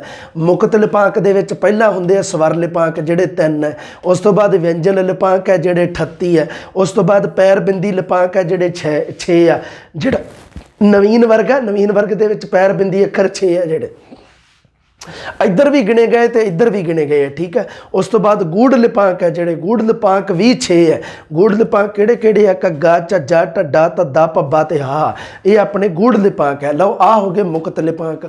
ਉਸ ਤੋਂ ਬਾਅਦ ਹੁੰਦੇ ਆ ਜੜੁੱਤ ਲਿਪਾਂਕ, ਮਤਲਬ ਜਿਹੜੇ ਮੁਕਤ ਰੂਪ 'ਚ ਨਹੀਂ ਆ ਸਕਦੇ ਉਹਨਾਂ ਨੂੰ ਕਿਹਾ ਜਾਂਦਾ ਜੜੁੱਤ ਲਿਪਾਂਕ। ਇਹਦੇ ਵਿੱਚ ਜਿਹੜੇ ਤਾਂ ਹੁੰਦੇ ਆ ਆਪਣੇ ਲੱਗ ਲਿਪਾਂਕ। ਲੱਗ ਲਿਪਾਂਕ ਹੈ ਜਿਹੜੇ ਉਹ ਹੁੰਦੇ ਆ ਜੀ ਚਿੰਨ੍ਹ ਆਧਾਰਿਤ 9 ਹੁੰਦੇ ਆ, ਠੀਕ ਹੈ। ਤੇ ਕਿਉਂਕਿ ਮੁਕਤੇ ਦੀ ਮਾਤਰਾ ਦਾ ਚਿੰਨ੍ਹ ਨਹੀਂ ਹੁੰਦਾ, ਇਸ ਕਰਕੇ ਉਹ ਲਿਪਾਂਕ ਬਣੂਗਾ ਹੀ ਨਹੀਂ। ਲਿਪੀ ਅੰਕ ਕਿਵੇਂ ਬਣੂਗਾ? ਬਣ ਹੀ ਨਹੀਂ ਸਕਦਾ। ਲਿਪੀ ਕਿਵੇਂ ਹੋਊਗੀ ਉਹਦੀ? ਕਿਉਂਕਿ ਉਹਦਾ ਕੋਈ ਚਿੰਨ੍ਹ ਹੀ ਹੈ ਨਹੀਂ। ਤੇ ਉਹ ਚਿੰਨ੍ਹ ਨੂੰ ਲਿਪੀ ਨੂੰ ਅੰਕਿਤ ਕਰਨ ਵਾਸਤੇ ਉਹਦੀ ਨੂੰ ਜਿਹੜਾ ਚਿੰਨ੍ਹ ਚਾਹੀਦਾ ਉਹ ਤਾਂ ਹੈ ਹੀ ਨਹੀਂ ਆਪਣੇ ਕੋਲੇ, ਹੈ ਨਾ। ਇਸ ਕਰਕੇ 9 ਹੀ ਮੰਨੇ ਜਾਣਗੇ। ਤੇ ਲਗਾਖਰ ਤੁਹਾਨੂੰ ਪਤਾ 3, ਬਿੰਦੀ, ਟਿੱਪੀ, ਅਦਕ, ਇਹ ਲਗਾਖਰ ਲਿਪਾਂਕ ਹੈ। ਪਾਰਖੰਡੀ, ਉਸ ਤੋਂ ਬਾਅਦ ਲਿਪਾਂਕ ਆ ਗਏ ਸੁਰ, ਬਲ, ਨਾਸਿਕਤਾ, 3 ਹੈ ਪਾਰਖੰਡੀ। ਤੇ ਉਸ ਤੋਂ ਬਾਅਦ ਆ ਗਿਆ ਜੀ ਸਾਡੇ ਜਿਹੜੇ ਪੈਰ ਹੁੰਦੇ ਆ, ਪੈਰ ਲਿਪਾਂਕ ਜਿਹੜੇ ਮਤਲਬ ਪੈਰਾਂ ਦੇ ਵਿੱਚ ਆਉਣ ਵਾਲੇ ਅੱਖਰ ਆ ਜਿਹੜੇ ਹਾਹਾ, ਰਾਰਾ ਤੇ ਵਾਵਾ। ਇਹ ਤਰੀਕਾ ਹੋ ਗਿਆ, ਠੀਕ ਹੈ। ਹੁਣ ਇਹਦੇ ਵਿੱਚ ਨਹੀਂ ਕੋਈ ਜੋੜ ਜਾੜਗਾ, ਇਹ ਨਿਗਾ ਇੱਕ ਤਰੀਕਾ ਹੈ ਦੱਸਣ ਦਾ ਵੀ ਆਹ ਲਿਪਾਂਕ ਹੈ। ਲਓ 56 ਕਿਵੇਂ ਬਣਦੇ ਆ, ਇਹਦੇ ਜੋੜ ਕਰਦੇ ਆਪਾਂ। ਜਿਹੜਾ ਕੰਮ ਕਰਨ ਵਾਲਾ ਹੈ ਨਾ ਉਹ ਕਰੀਏ ਆਪਾਂ, ਠੀਕ ਹੈ। ਇਸੇ ਤੇ ਹੀ ਕਰਦੇ ਆ, ਹਰੇ ਜੇ ਤੇ। ਤੇ ਹਾਂ, ਸਭ ਤੋਂ ਪਹਿਲਾਂ ਜਿਵੇਂ ਦੇਖੋ ਕੁੱਲ ਬਣਦੇ ਆ ਇਹਦੇ, ਕੁੱਲ 56 ਬਣ ਜਾਂਦੇ ਆ। ਕੁੱਲ ਕਿੰਨੇ ਬਣਦੇ ਆ? 56 ਲਿਪਾਂਕ ਹੈ। ਅਗਰ ਮੰਨ ਲਓ ਪ੍ਰਸ਼ਨ ਪਹਿਲੀ ਗੱਲ ਤਾਂ ਆਉਂਦਾ ਨਹੀਂ ਐਵੇਂ ਦਾ ਕੋਈ, ਮਿਰ ਵੀ ਆਵੇ ਤਾਂ ਕੁੱਲ 56 ਲਿਪਾਂਕ ਬਣ ਗਏ, ਠੀਕ ਹੈ। ਹੁਣ ਦੇਖੋ ਕਿਵੇਂ, ਪਹਿਲਾਂ ਤਾਂ ਹੋ ਗਏ ਤੁਹਾਡੇ ਸਵਰ ਵਾਹਕ, ਪਹਿਲੇ ਨੰਬਰ ਤੇ ਸਵਰ ਵਾਹਕ ਹੈ। ਲਓ ਹੁਣ ਗਿਣਤੀ ਕਰ ਲਿਓ 56 ਕਿਵੇਂ ਬਣਦੇ ਆ। ਸਵਰ ਵਾਹਕ ਹੋ ਗਏ 3, ਠੀਕ ਹੈ। ਉਸ ਤੋਂ ਬਾਅਦ ਤੁਹਾਡੇ ਆ ਗਏ ਊਸ਼ਮ ਵਰਨ। ਊਸ਼ਮ ਵਰਨ ਹੈ ਜਿਹੜੇ ਉਹ ਹੈਗੇ ਆ ਜੀ 2। ਊਸ਼ਮ ਵਰਨ 3 ਹੈ, ਸੌਰੀ 2 ਹੈ, 3 ਨਹੀਂ ਬਾਈ 2 ਹੈ। ਦੇਖੋ ਸਵਰ ਵਾਹਕ 3 ਹੈ, ਊੜਾ, ਐੜਾ, ਈੜੀ, ਇਹ 3 ਹੋ ਗਏ, ਠੀਕ ਹੈ। ਊਸ਼ਮ ਵਰਨ, ਊੜਾ, ਐੜਾ, ਈੜੀ ਤੋਂ ਬਾਅਦ ਸੱਸਾ ਤੇ ਹਾਹਾ, ਇਹ ਦੋਨੇ ਆ ਜਿਹੜੇ ਤੁਹਾਡੇ ਇਹ ਊਸ਼ਮ ਵਰਨ ਹੈ, ਠੀਕ ਹੈ। ਇਹ ਕੀ ਹੈ? ਸੱਸਾ ਤੇ ਹਾਹਾ ਦੋਨੇ ਊਸ਼ਮ ਵਰਨ ਹੈ। ਲਓ ਪਹਿਲੀ ਲਾਈਨ ਦੀ ਗੱਲ ਹੋ ਗਈ, ਠੀਕ ਹੈ। ਉਸ ਤੋਂ ਬਾਅਦ ਅਗਲਾ ਜਿਹੜਾ ਉਹਨਾਂ ਨੂੰ ਕਿਹਾ ਜਾਂਦਾ ਹੈ ਸਪਰਸ਼ੀ ਵਿਅੰਜਨ। ਅੱਗੇ ਆ ਜਿਹੜੇ ਉਹ ਸਪਰਸ਼ੀ ਵਿਅੰਜਨ ਕਿਹਾ ਜਾਂਦਾ ਇਹਨਾਂ ਨੂੰ, ਸਪਰਸ਼ੀ ਵਿਅੰਜਨ ਆ ਜਿਹੜੇ ਇਹ ਹੈਗੇ ਗਿਣਤੀ ਦੇ ਵਿੱਚ 25। ਇਹ ਕੱਕੇ ਤੋਂ ਲੈ ਕੇ ਮੰਮੇ ਤੱਕ ਹੈ, ਠੀਕ ਹੈ। ਕੱਕੇ ਤੋਂ ਲੈ ਕੇ ਮੰਮੇ ਤੱਕ 25 ਇਹਨਾਂ ਨੂੰ ਸਪਰਸ਼ੀ। ਇਹ ਲਿਪਾਂਕਾਂ ਦੀ 56 ਲਿਪਾਂਕਾਂ ਦੀ ਗਿਣਤੀ ਦੱਸ ਰਿਹਾ ਤੁਹਾਨੂੰ। ਉਹਨਾਂ ਤੋਂ ਅੱਡ ਜਿਵੇਂ ਤੁਸੀਂ ਧੁਨੀਆਂ ਨਹੀਂ ਪੜ੍ਹਦੇ, ਧੁਨੀਆਂ ਦਾ ਵਰਗੀਕਰਨ ਅੱਡ ਅੱਡ ਪੜ੍ਹਦੇ ਆ, ਉਵੇਂ ਲਿਪਾਂਕਾਂ ਦਾ ਵਰਗੀਕਰਨ ਵੀ 2 ਤਰੀਕੇ ਨਾਲ ਪੜ੍ਹਿਆ ਜਾਂਦਾ। ਤੇ ਇਹਦੇ ਵਿੱਚੋਂ 56 ਕਿਵੇਂ ਬਣਦੇ ਆ ਜਿਵੇਂ ਉਹ ਮੈਂ ਤੁਹਾਨੂੰ ਦੱਸਦਾ ਵੀ ਕਿਵੇਂ ਗਿਣਤੀ ਇਹਨਾਂ ਦੀ ਕੀਤੀ ਹੈ। ਸਪਰਸ਼ੀ ਹੋ ਗਏ। ਉਸ ਤੋਂ ਬਾਅਦ ਅੰਤਮ ਤੇ ਨਵੀਨ ਵਰਗ ਦੀ ਗੱਲ ਕਰ ਲਓ। ਅੰਤਮ ਵਰਗ ਦੇ ਵਿੱਚ ਹੈਗੇ ਆ 5। ਅੰਤਮ ਵਰਗ ਦੇ ਵਿੱਚ ਮੰਮੇ ਤੋਂ ਬਾਅਦ ਪੱਪਾ, ਫੱਫਾ, ਬੱਬਾ, ਭੱਬਾ, ਮੰਮਾ, ਉਸ ਤੋਂ ਬਾਅਦ ਯਈਆ, ਰਾਰਾ, ਲੱਲਾ, ਵਾਵਾ ਤੇ ਡਾੜਾ। ਇਹ ਆ ਜਿਹੜੇ ਅੰਤਮ ਹੈ, ਇਹ 5 ਹੈ। ਉਸ ਤੋਂ ਬਾਅਦ ਨਵੀਨ ਦੇ ਵਿੱਚ ਕਿੰਨੇ ਆ ਬਾਈ? ਨਵੀਨ ਵਰਗ ਦੇ ਵਿੱਚ ਹੈਗੇ ਆ 6। ਆ ਵੀ ਦੇਖ ਲਓ, ਠੀਕ ਹੈ। ਸਵਰ ਵਾਹਕ ਹੋ ਗਏ, ਊਸ਼ਮ ਵਰਨ ਹੋ ਗਏ, ਸਪਰਸ਼ੀ ਵਿਅੰਜਨ ਹੋ ਗਏ, ਅੰਤਮ ਵਰਗ ਦੇ ਵਿੱਚ ਹੋ ਗਏ ਤੇ ਨਵੀਨ ਵਰਗ ਦੇ ਵਿੱਚ ਹੋ ਗਏ, ਠੀਕ ਹੈ। ਉਸ ਤੋਂ ਬਾਅਦ ਆ ਗਏ ਅਖੰਡੀ ਲਿਪਾਂਕ ਆ ਗਿਆ ਇੱਕ, ਤੇ ਇੱਕ ਆ ਜਾਊਗਾ ਪੈਰ ਲਿਪਾਂਕ, ਠੀਕ ਹੈ। ਉਸ ਤੋਂ ਬਾਅਦ ਆ ਗਿਆ ਜੀ ਅਖੰਡੀ ਲਿਪਾਂਕ, ਠੀਕ ਹੈ। ਅਖੰਡੀ ਲਿਪਾਂਕ ਜਾਂ ਪਾਰਖੰਡੀ ਵੀ ਜਿਹਨੂੰ ਤੁਹਾਨੂੰ ਦੱਸਿਆ ਜਿਵੇਂ ਅਖੰਡੀ। ਤੇ ਇਹ ਹੋ ਗਿਆ ਤੁਹਾਡੇ 3 ਜਿਹੜੇ ਤੁਹਾਡੇ ਬਲ, ਸੁਰ ਤੇ ਨਾਸਿਕਤਾ ਹੋ ਗਏ। ਤੇ ਪੈਰ ਵਾਲੇ ਲਿਪਾਂਕ ਹੈ ਜਿਹੜੇ ਮਤਲਬ ਹਾਹਾ, ਰਾਰਾ ਤੇ ਵਾਵਾ, ਹਾਹਾ, ਰਾਰਾ ਤੇ ਵਾਵਾ, ਇਹ ਵੀ ਤੁਹਾਡੇ 3 ਹੈ। 1 ਮਿੰਟ, ਹਾਹਾ, ਰਾਰਾ ਤੇ ਵਾਵਾ, ਇਹ ਤੁਹਾਡੇ ਹੋ ਗਏ 3, ਠੀਕ ਹੈ। ਲਓ ਹੋਰ ਦੇਖਦੇ ਆ ਜਿਹੜਾ ਕੋਈ ਬਚ ਗਿਆ ਹੋਊਗਾ। ਇੱਕ ਉਹ ਤੁਹਾਡਾ ਹੋ ਗਿਆ ਜਿਹੜੇ ਸਵਰ ਵਾਹਕ ਆ, ਬਸ ਉਹੀ ਲਿਖਣੇ ਆ ਤੁਸੀਂ। ਅਖੰਡੀ ਲਿਪਾਂਕਾਂ ਦੇ ਵਿੱਚ ਤਾਂ ਉਹੀ ਹੁੰਦੇ ਆ, ਲਗਾਖਰ ਹੀ ਹੁੰਦੇ ਆ। ਬਲ, ਸੁਰ ਤੇ ਨਾਸਿਕਤਾ ਨੂੰ ਅੰਕਿਤ ਕਰਨ ਵਾਸਤੇ ਆਪਾਂ ਬਿੰਦੀ, ਟਿੱਪੀ ਤੇ ਅਦਕ ਦੀ ਵਰਤੋਂ ਕਰਦੇ ਆ। ਉਸੇ ਨੂੰ ਹੀ ਇਹਨੇ ਕਿਹਾ ਆ, ਠੀਕ ਹੈ। ਇੱਥੇ ਬਿੰਦੀ, ਟਿੱਪੀ ਤੇ ਅਦਕ ਹੈ, ਠੀਕ ਹੈ। ਤੇ ਇਸ ਤੋਂ ਬਾਅਦ ਇੱਕ ਆਪਣਾ ਅੰਤ ਦੇ ਵਿੱਚ ਜੋ ਇੱਕ ਬਚਦਾ ਹੋਰ ਜਿਹਦੇ ਬਾਰੇ ਮੈਂ ਤੁਹਾਨੂੰ ਜ਼ਿਕਰ ਕਰ ਦਿੰਦਾ ਵੀ ਉਹ ਹੈਗਾ ਜਿਹੜਾ ਸਾਡੇ ਆਹ ਸਵਰ ਵਾਹਕ ਹੁੰਦੇ ਆ, ਹੈ ਨਾ। ਹਾਂ ਹੁਣ ਦੇਖ ਲਓ ਇੱਥੇ ਸਵਰ ਵਾਹਕ ਆ ਹੋ ਗਏ 3 ਤੇ ਇੱਕ ਹੋਰ ਸਵਰ ਵਾਹਕ ਬਣਾਇਆ ਜਾਂਦਾ ਇਹਨਾਂ ਦਾ। ਲਓ ਇੱਥੇ ਬਣਾ ਦਿੰਦਾ ਲਾਸਟ ਦੇ ਵਿੱਚ, ਤੁਸੀਂ ਆਪਦੇ ਹਿਸਾਬ ਨਾਲ ਬਣਾ ਲਿਓ ਯਾਰ, ਚੰਗਾ। ਸਵਰ ਵਾਹਕ ਇਹ ਉਹੋ ਹੀ ਆ ਤੁਹਾਡੇ, ਇਹ ਚਿੰਨ੍ਹ ਆਧਾਰਿਤ ਹੈ ਜਿਹੜੇ, ਇਹ 9 ਹੈ, ਠੀਕ ਹੈ। ਇਹ 9 ਬਣੇ ਆ, ਠੀਕ ਹੈ। ਸਵਰ ਵਾਹਕ 3 ਅੱਡ ਹੁੰਦੇ ਆ। ਸਵਰ ਵਾਹਕ ਮਾਤਰਾ ਆਧਾਰਿਤ ਹੈ ਜਿਹੜੇ, ਇਹਨਾਂ ਦੇ ਬ੍ਰੈਕਟ 'ਚ ਲਿਖ ਲਿਓ ਮਾਤਰਾ ਆਧਾਰਿਤ। ਇਹ ਅੱਡ ਕਰਨੇ ਆ ਤੁਸੀਂ, ਮਾਤਰਾ ਆਧਾਰਿਤ। 1 ਮਿੰਟ, ਆਧਾਰਿਤ, ਠੀਕ ਹੈ। ਮਾਤਰਾ ਆਧਾਰਿਤ ਲਓ ਵੀ ਠੀਕ ਹੈ। ਮਾਤਰਾ ਆਧਾਰਿਤ ਇਹਨਾਂ ਦੇ ਬ੍ਰੈਕਟ 'ਚ ਸਵਰਵਾਹਕ ਮਾਤਰਾ ਆਧਾਰਿਤ ਇਹ ਹੈਗੇ ਆ ਜੀ 9। ਠੀਕ ਹੈ, ਲਓ ਹੁਣ ਕਰ ਲਓ ਗਿਣਤੀ ਇਹਦੀ ਕਿੰਨੇ ਬਣਦੇ ਆ ਹੋ ਗਏ 3 ਤੇ 2 5, 25 ਤੇ 5 30 ਤੇ 5 35 ਤੇ 6 41, 42 43 44 45 46 47 ਤੇ 9 9 7 16 56, 47 ਤੇ 9 56 ਹੋ ਗਏ ਬਈ ਪੂਰੇ 56। ਲਓ ਆਇਆ ਬਸ, ਹੋਰ ਕੁਛ ਨਹੀਂ ਗਾ, ਐਡੀ ਕੋਈ ਵੱਡੀ ਗੱਲ ਨਹੀਂ ਹੈਗੀ। ਇੱਕ ਤੁਹਾਡੇ ਆਹ ਪਿੱਛੇ ਜਿਹੜਾ ਰਹਿ ਗਿਆ ਉਹ ਹੈ ਇਹ ਇੱਕ ਆਹ ਬਸ ਤੁਹਾਨੂੰ ਦੱਸਿਆ ਜਿਹੜਾ ਮੁਕਤ ਤੇ ਜੜੋਤ ਲਿਪਾਂਕ ਵਾਲਾ ਦੱਸਤਾ। ਲਿਪਾਂਕ ਦੇ ਤਰੀਕੇ ਅੱਡ ਅੱਡ ਹੈ ਨਾ ਲਿਖੇ ਆ ਭਾਸ਼ਾ ਵਿਗਿਆਨੀਆਂ ਨੇ। ਤੇ ਜਿਹੜਾ ਇੱਕ ਆਹ ਬਸ ਜਿਹੜਾ ਤੁਹਾਡਾ ਆਹ 56 ਤੁਹਾਨੂੰ ਗਿਣਤੀ ਪੂਰੀ ਕਰਾਤੀ ਹੈ ਬਈ, ਆਹ ਦੇਖ ਲਓ ਤੁਸੀਂ। ਠੀਕ ਹੈ, ਇਸ ਤਰ੍ਹਾਂ ਇਹਨਾਂ ਨੂੰ ਯਾਦ ਰੱਖਣਾ ਤੁਸੀਂ, ਬਸ ਹੋਰ ਕੁਛ ਨਹੀਂ ਗਾ। ਠੀਕ ਹੈ ਬਈ, ਸੋ ਇਹ ਗੱਲ ਕਲੀਅਰ ਹੋ ਗਈ ਹੈ ਨਾ। ਹਾਂ, ਇੱਕ ਸਟੂਡੈਂਟ ਨੇ ਹੋਰ ਇੱਕ ਪ੍ਰਸ਼ਨ ਵੀ ਜਿਵੇਂ ਜਿਵੇਂ ਮੈਨੂੰ ਯਾਦ ਆਉਂਦਾ ਰਹਿੰਦਾ ਨਾ, ਫਿਰ ਮੇਰਾ ਜੀਅ ਕਰਦਾ ਰਹਿੰਦਾ ਵੀ ਇਹਨਾਂ ਨੂੰ ਨਾ ਚੰਗੀ ਤਰ੍ਹਾਂ ਥੋੜ੍ਹਾ ਜਿਹਾ ਪੜ੍ਹਾ ਦਾਂ। ਚੱਲ ਕੋਈ ਨਾ, ਜਿਵੇਂ ਨਾ ਮੈਨੂੰ ਇੱਕ ਵਟਸਐਪ 'ਤੇ ਹੀ ਮੈਸੇਜ ਸੀਗਾ, ਸ਼ਾਇਦ ਸੰਤਵੀਰ ਸਰ ਨੂੰ ਕਿਸੇ ਨੇ ਭੇਜਿਆ ਸੀਗਾ ਅਤੇ ਉਹਨਾਂ ਨੇ ਮੈਨੂੰ ਅੱਗੇ ਭੇਜਤਾ ਸੀਗਾ ਹੈ ਨਾ। ਹਾਂ, ਉਹਨਾਂ ਨੇ ਉਹ ਸੀਗਾ ਹਰਕੀਰਤ ਸਿੰਘ ਨੇ ਪੰਜਾਬੀ ਦੀਆਂ ਕਿੰਨੀਆਂ ਉਪ ਭਾਸ਼ਾਵਾਂ ਮੰਨੀਆਂ ਹੈ ਨਾ, ਪੰਜਾਬੀ ਦੀਆਂ ਉਪ ਭਾਸ਼ਾਵਾਂ ਦਾ ਵਰਗੀਕਰਨ ਕਿਵੇਂ ਕੀਤਾ ਹੈ ਨਾ, ਉਹਦੇ ਬਾਰੇ ਸੀ ਥੋੜ੍ਹਾ ਜਿਹਾ। ਲਓ ਇਹ ਵੀ ਸਮਝ ਲਓ। ਹਰਕੀਰਤ ਸਿੰਘ ਨੇ ਪੰਜਾਬੀ ਦੀਆਂ ਉਪ ਭਾਸ਼ਾਵਾਂ ਨੂੰ 3 ਉਹਨੇ ਕਿਹਾ ਵੀ ਪੰਜਾਬੀ ਦੀਆਂ ਉਪ ਭਾਸ਼ਾਵਾਂ 3 ਹੈ। ਇੱਕ ਦਾ ਨਾਮ ਉਹਨੇ ਦਿੱਤਾ ਪੂਰਬੀ, ਠੀਕ ਹੈ, ਇੱਕ ਦਾ ਨਾਮ ਦਿੱਤਾ ਤਾਂ ਪੂਰਬੀ। 3 ਹਰਕੀਰਤ ਸਿੰਘ ਨੇ 3 ਕਿਹਾ ਉਹਨੇ, ਠੀਕ ਹੈ, 3 ਪਹਿਲਾ ਪੂਰਬੀ ਤੇ ਦੂਜਾ ਪੱਛਮੀ ਤੇ ਤੀਜਾ ਉਹਨੇ ਉੱਤਰੀ ਪੰਜਾਬੀ ਕਹਿਤਾ। ਠੀਕ ਹੈ, ਪੂਰਬੀ, ਇੱਕ ਪੱਛਮੀ ਤੇ ਇੱਕ ਉਹਨੇ ਕਹਿਤਾ ਉੱਤਰੀ। ਆ ਲਓ 3 ਹੈ। ਠੀਕ ਹੈ, ਪੂਰਬੀ ਪੰਜਾਬੀ ਜਿਹੜੀ ਭਾਰਤ ਵਿੱਚ ਬੋਲੀ ਜਾਂਦੀ ਹੈ, ਠੀਕ ਹੈ ਬਾਈ, ਤੇ ਪੱਛਮੀ ਪੰਜਾਬੀ ਹੈ ਜਿਹੜੀ ਉਹ ਆਪਣੀ ਹੈਗੀ ਹੈ, ਜਿਹੜੀ ਆਪਣੇ ਪਾਕਿਸਤਾਨ ਦੇ ਵਿੱਚ ਬੋਲੀ ਜਾਂਦੀ ਹੈ ਪੱਛਮੀ ਪੰਜਾਬੀ। ਤੇ ਤੀਜੀ ਹੈ ਜਿਹੜੀ ਉਹ ਉੱਤਰੀ ਪੰਜਾਬੀ, ਜਿਹੜੀ ਪਹਾੜੀ ਖੇਤਰਾਂ ਦੇ ਵਿੱਚ ਬੋਲੀ ਜਾਂਦੀ ਹੈ, ਜਿਵੇਂ ਡੋਗਰੀ ਹੈ ਨਾ। ਪੱਛਮੀ ਹੈ ਜਿਹੜੀ ਉਹ ਪਾਕਿਸਤਾਨ ਵਿੱਚ ਬੋਲੀ ਜਾਂਦੀ ਹੈ। ਠੀਕ ਹੈ, ਤੇ ਉਸ ਤੋਂ ਬਾਅਦ ਉੱਤਰੀ ਹੈ ਜਿਹੜੀ ਪਹਾੜੀ ਇਲਾਕੇ ਮਤਲਬ ਜੰਮੂ ਕਸ਼ਮੀਰ ਵਗੈਰਾ 'ਚ ਜਿਹੜੀ ਬੋਲੀ ਜਾਂਦੀ ਹੈ, ਉਹਨੂੰ ਆਪਾਂ ਕਹਿ ਦਿੰਦੇ ਹਾਂ ਪਹਾੜੀ ਇਲਾਕਿਆਂ ਵਿੱਚ ਬੋਲੀ ਜਾਂਦੀ, ਇਹਨੂੰ ਅੱਡ ਕਹਿਤਾ ਉਹਨੇ। ਠੀਕ ਹੈ, ਹਾਂ, ਉਹਨੇ ਇੱਥੇ ਉਪ ਭਾਸ਼ਾਵਾਂ ਰੱਖਤੀਆਂ। ਉਹ ਕਹਿੰਦਾ ਪੰਜਾਬੀ ਇੱਕ ਭਾਸ਼ਾ ਹੈ। ਠੀਕ ਹੈ, ਪੰਜਾਬੀ ਇੱਕ ਭਾਸ਼ਾ, ਉਹਦੀਆਂ ਅੱਗੇ ਉਪ ਭਾਸ਼ਾਵਾਂ ਹੈ ਪੂਰਬੀ, ਪੱਛਮੀ ਤੇ ਉੱਤਰੀ। ਜਿਵੇਂ ਪੂਰਬੀ ਪੰਜਾਬੀ ਦੇ ਵਿੱਚ ਪੜ੍ਹਦੇ ਆ ਤੁਸੀਂ ਮਾਝੀ, ਮਾਲਵੀ, ਇਹਨਾਂ ਨੂੰ ਉਹਨੇ ਉਪ ਬੋਲੀਆਂ ਕਹਿਤਾ। ਠੀਕ ਹੈ, ਮਾਝੀ, ਮਾਲਵੀ, ਦੁਆਬੀ, ਪੁਆਧੀ, ਇਹ ਸਾਰੀਆਂ ਪੂਰਬੀ ਆਪਣੇ ਆ ਜਿਹੜੀਆਂ। ਪੱਛਮੀ ਵਾਲੀ ਜਿਹੜੀ ਮੁਲਤਾਨੀ ਜਾਂ ਲਹਿੰਦੀ, ਪੋਠੋਹਾਰੀ, ਇਹ ਜਿਹੜੀਆਂ ਉਹਨੇ ਕੀ ਕੀਤਾ, ਉਹਨਾਂ ਨੂੰ ਪੱਛਮੀ ਕਹਿਤਾ, ਇਹਨਾਂ ਨੂੰ ਉਪ ਭਾਸ਼ਾਵਾਂ ਕਹਿਤਾ ਤੇ ਅੱਗੇ ਉਹਨੇ ਉਪ ਬੋਲੀਆਂ ਬਣਾਤੀਆਂ ਉਹਨਾਂ ਦੀਆਂ। ਹਰਕੀਰਤ ਸਿੰਘ ਨੇ ਬਹੁਤ ਸੋਹਣਾ ਮਤਲਬ ਇਹ ਕੀਤਾ ਹੈ, ਬੜਾ ਸੁਚੱਜੇ ਢੰਗ ਨਾਲ ਕੀਤਾ। ਆ ਲਓ ਠੀਕ ਹੈ ਬਾਈ, ਕਲੀਅਰ ਹੋ ਗਈ ਗੱਲ, ਬਸ ਠੀਕ ਹੈ, ਖੁਸ਼ ਰਹੋ। ਆ ਜਾਓ ਪ੍ਰਸ਼ਨਾਂ 'ਤੇ, ਬਹੁਤ ਕੁਛ ਕਵਰ ਹੋਇਆ ਹੈ ਨਾ। ਹਾਂ, ਲਓ ਹੁਣ ਆਪਾਂ ਗੱਲ ਕਰਦੇ ਹਾਂ ਆਪਣੇ ਪੇਪਰ ਦੀ, ਥੋੜ੍ਹੀ ਜਿਹੀ ਗੱਲ ਕਰਦੇ ਹਾਂ। ਆਪਾਂ ਪ੍ਰਸ਼ਨ ਕਰ ਚੁੱਕੇ ਸੀ ਕਾਫੀ ਹੈ ਨਾ, ਹੁਣ ਥੋੜ੍ਹੇ ਜਿਹੇ ਹੋਰ ਵਧਾਉਂਦੇ ਆ ਅੱਗੇ ਪ੍ਰਸ਼ਨਾਂ ਨੂੰ। ਹਾਂ, ਐਂ ਹੀ ਚੱਲਿਆ ਕਰੂਗੀ ਕਲਾਸ ਹੁਣੇ।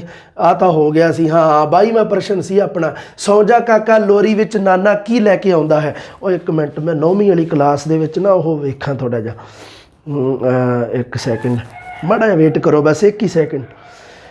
ਹਾਂ, ਇਹਦੇ ਵਿੱਚ ਕੀ ਹੈ, ਡਾਊਨਲੋਡ ਦੇ ਵਿੱਚ ਮੈਂ 9ਵੀਂ ਵਾਲੀ ਬੁੱਕ ਦੇ ਵਿੱਚੋਂ ਨਾ ਤੁਹਾਨੂੰ ਕੁਛ ਦੱਸਣਾ ਚਾਹੁੰਦਾ ਵੀ ਮੈਂ ਹਾਲਾਂਕਿ ਦੱਸਿਆ ਹੋਇਆ ਸਿਲੇਬਸ ਕਿੰਨੀ ਵਾਰੀ ਤਾਂ ਕਰਵਾਤਾ ਵੀ ਉਹਦੇ ਵਿੱਚ ਕੀ ਹੈ ਵੀ ਇਹ ਦੱਸਣਾ ਹੈ ਤੁਹਾਨੂੰ। 9ਵੀਂ ਵਾਲੀ ਬੁੱਕ ਸ਼ਾਇਦ ਇਹਦੇ ਵਿੱਚ ਹੀ ਪਈ ਹੋਣੀ ਹੈ, ਸ਼ਾਇਦ, ਪਤਾ ਨਹੀਂ। 1 ਸੈਕਿੰਡ, ਪੰਜਾਬੀ ਆ ਰਹੀ 9ਵੀਂ ਵਾਲੀ ਬੁੱਕ। ਹਾਂ ਠੀਕ ਹੈ, ਇਹ ਜਿਹੜਾ ਹੈਗਾ ਨਾ ਸੌਂ ਜਾ ਕਾਕਾ ਲੋਰੀ, ਉਹਦੇ ਬਾਰੇ ਗੱਲ ਕਰਦੇ ਆ ਥੋੜ੍ਹੀ ਜਿਹੀ।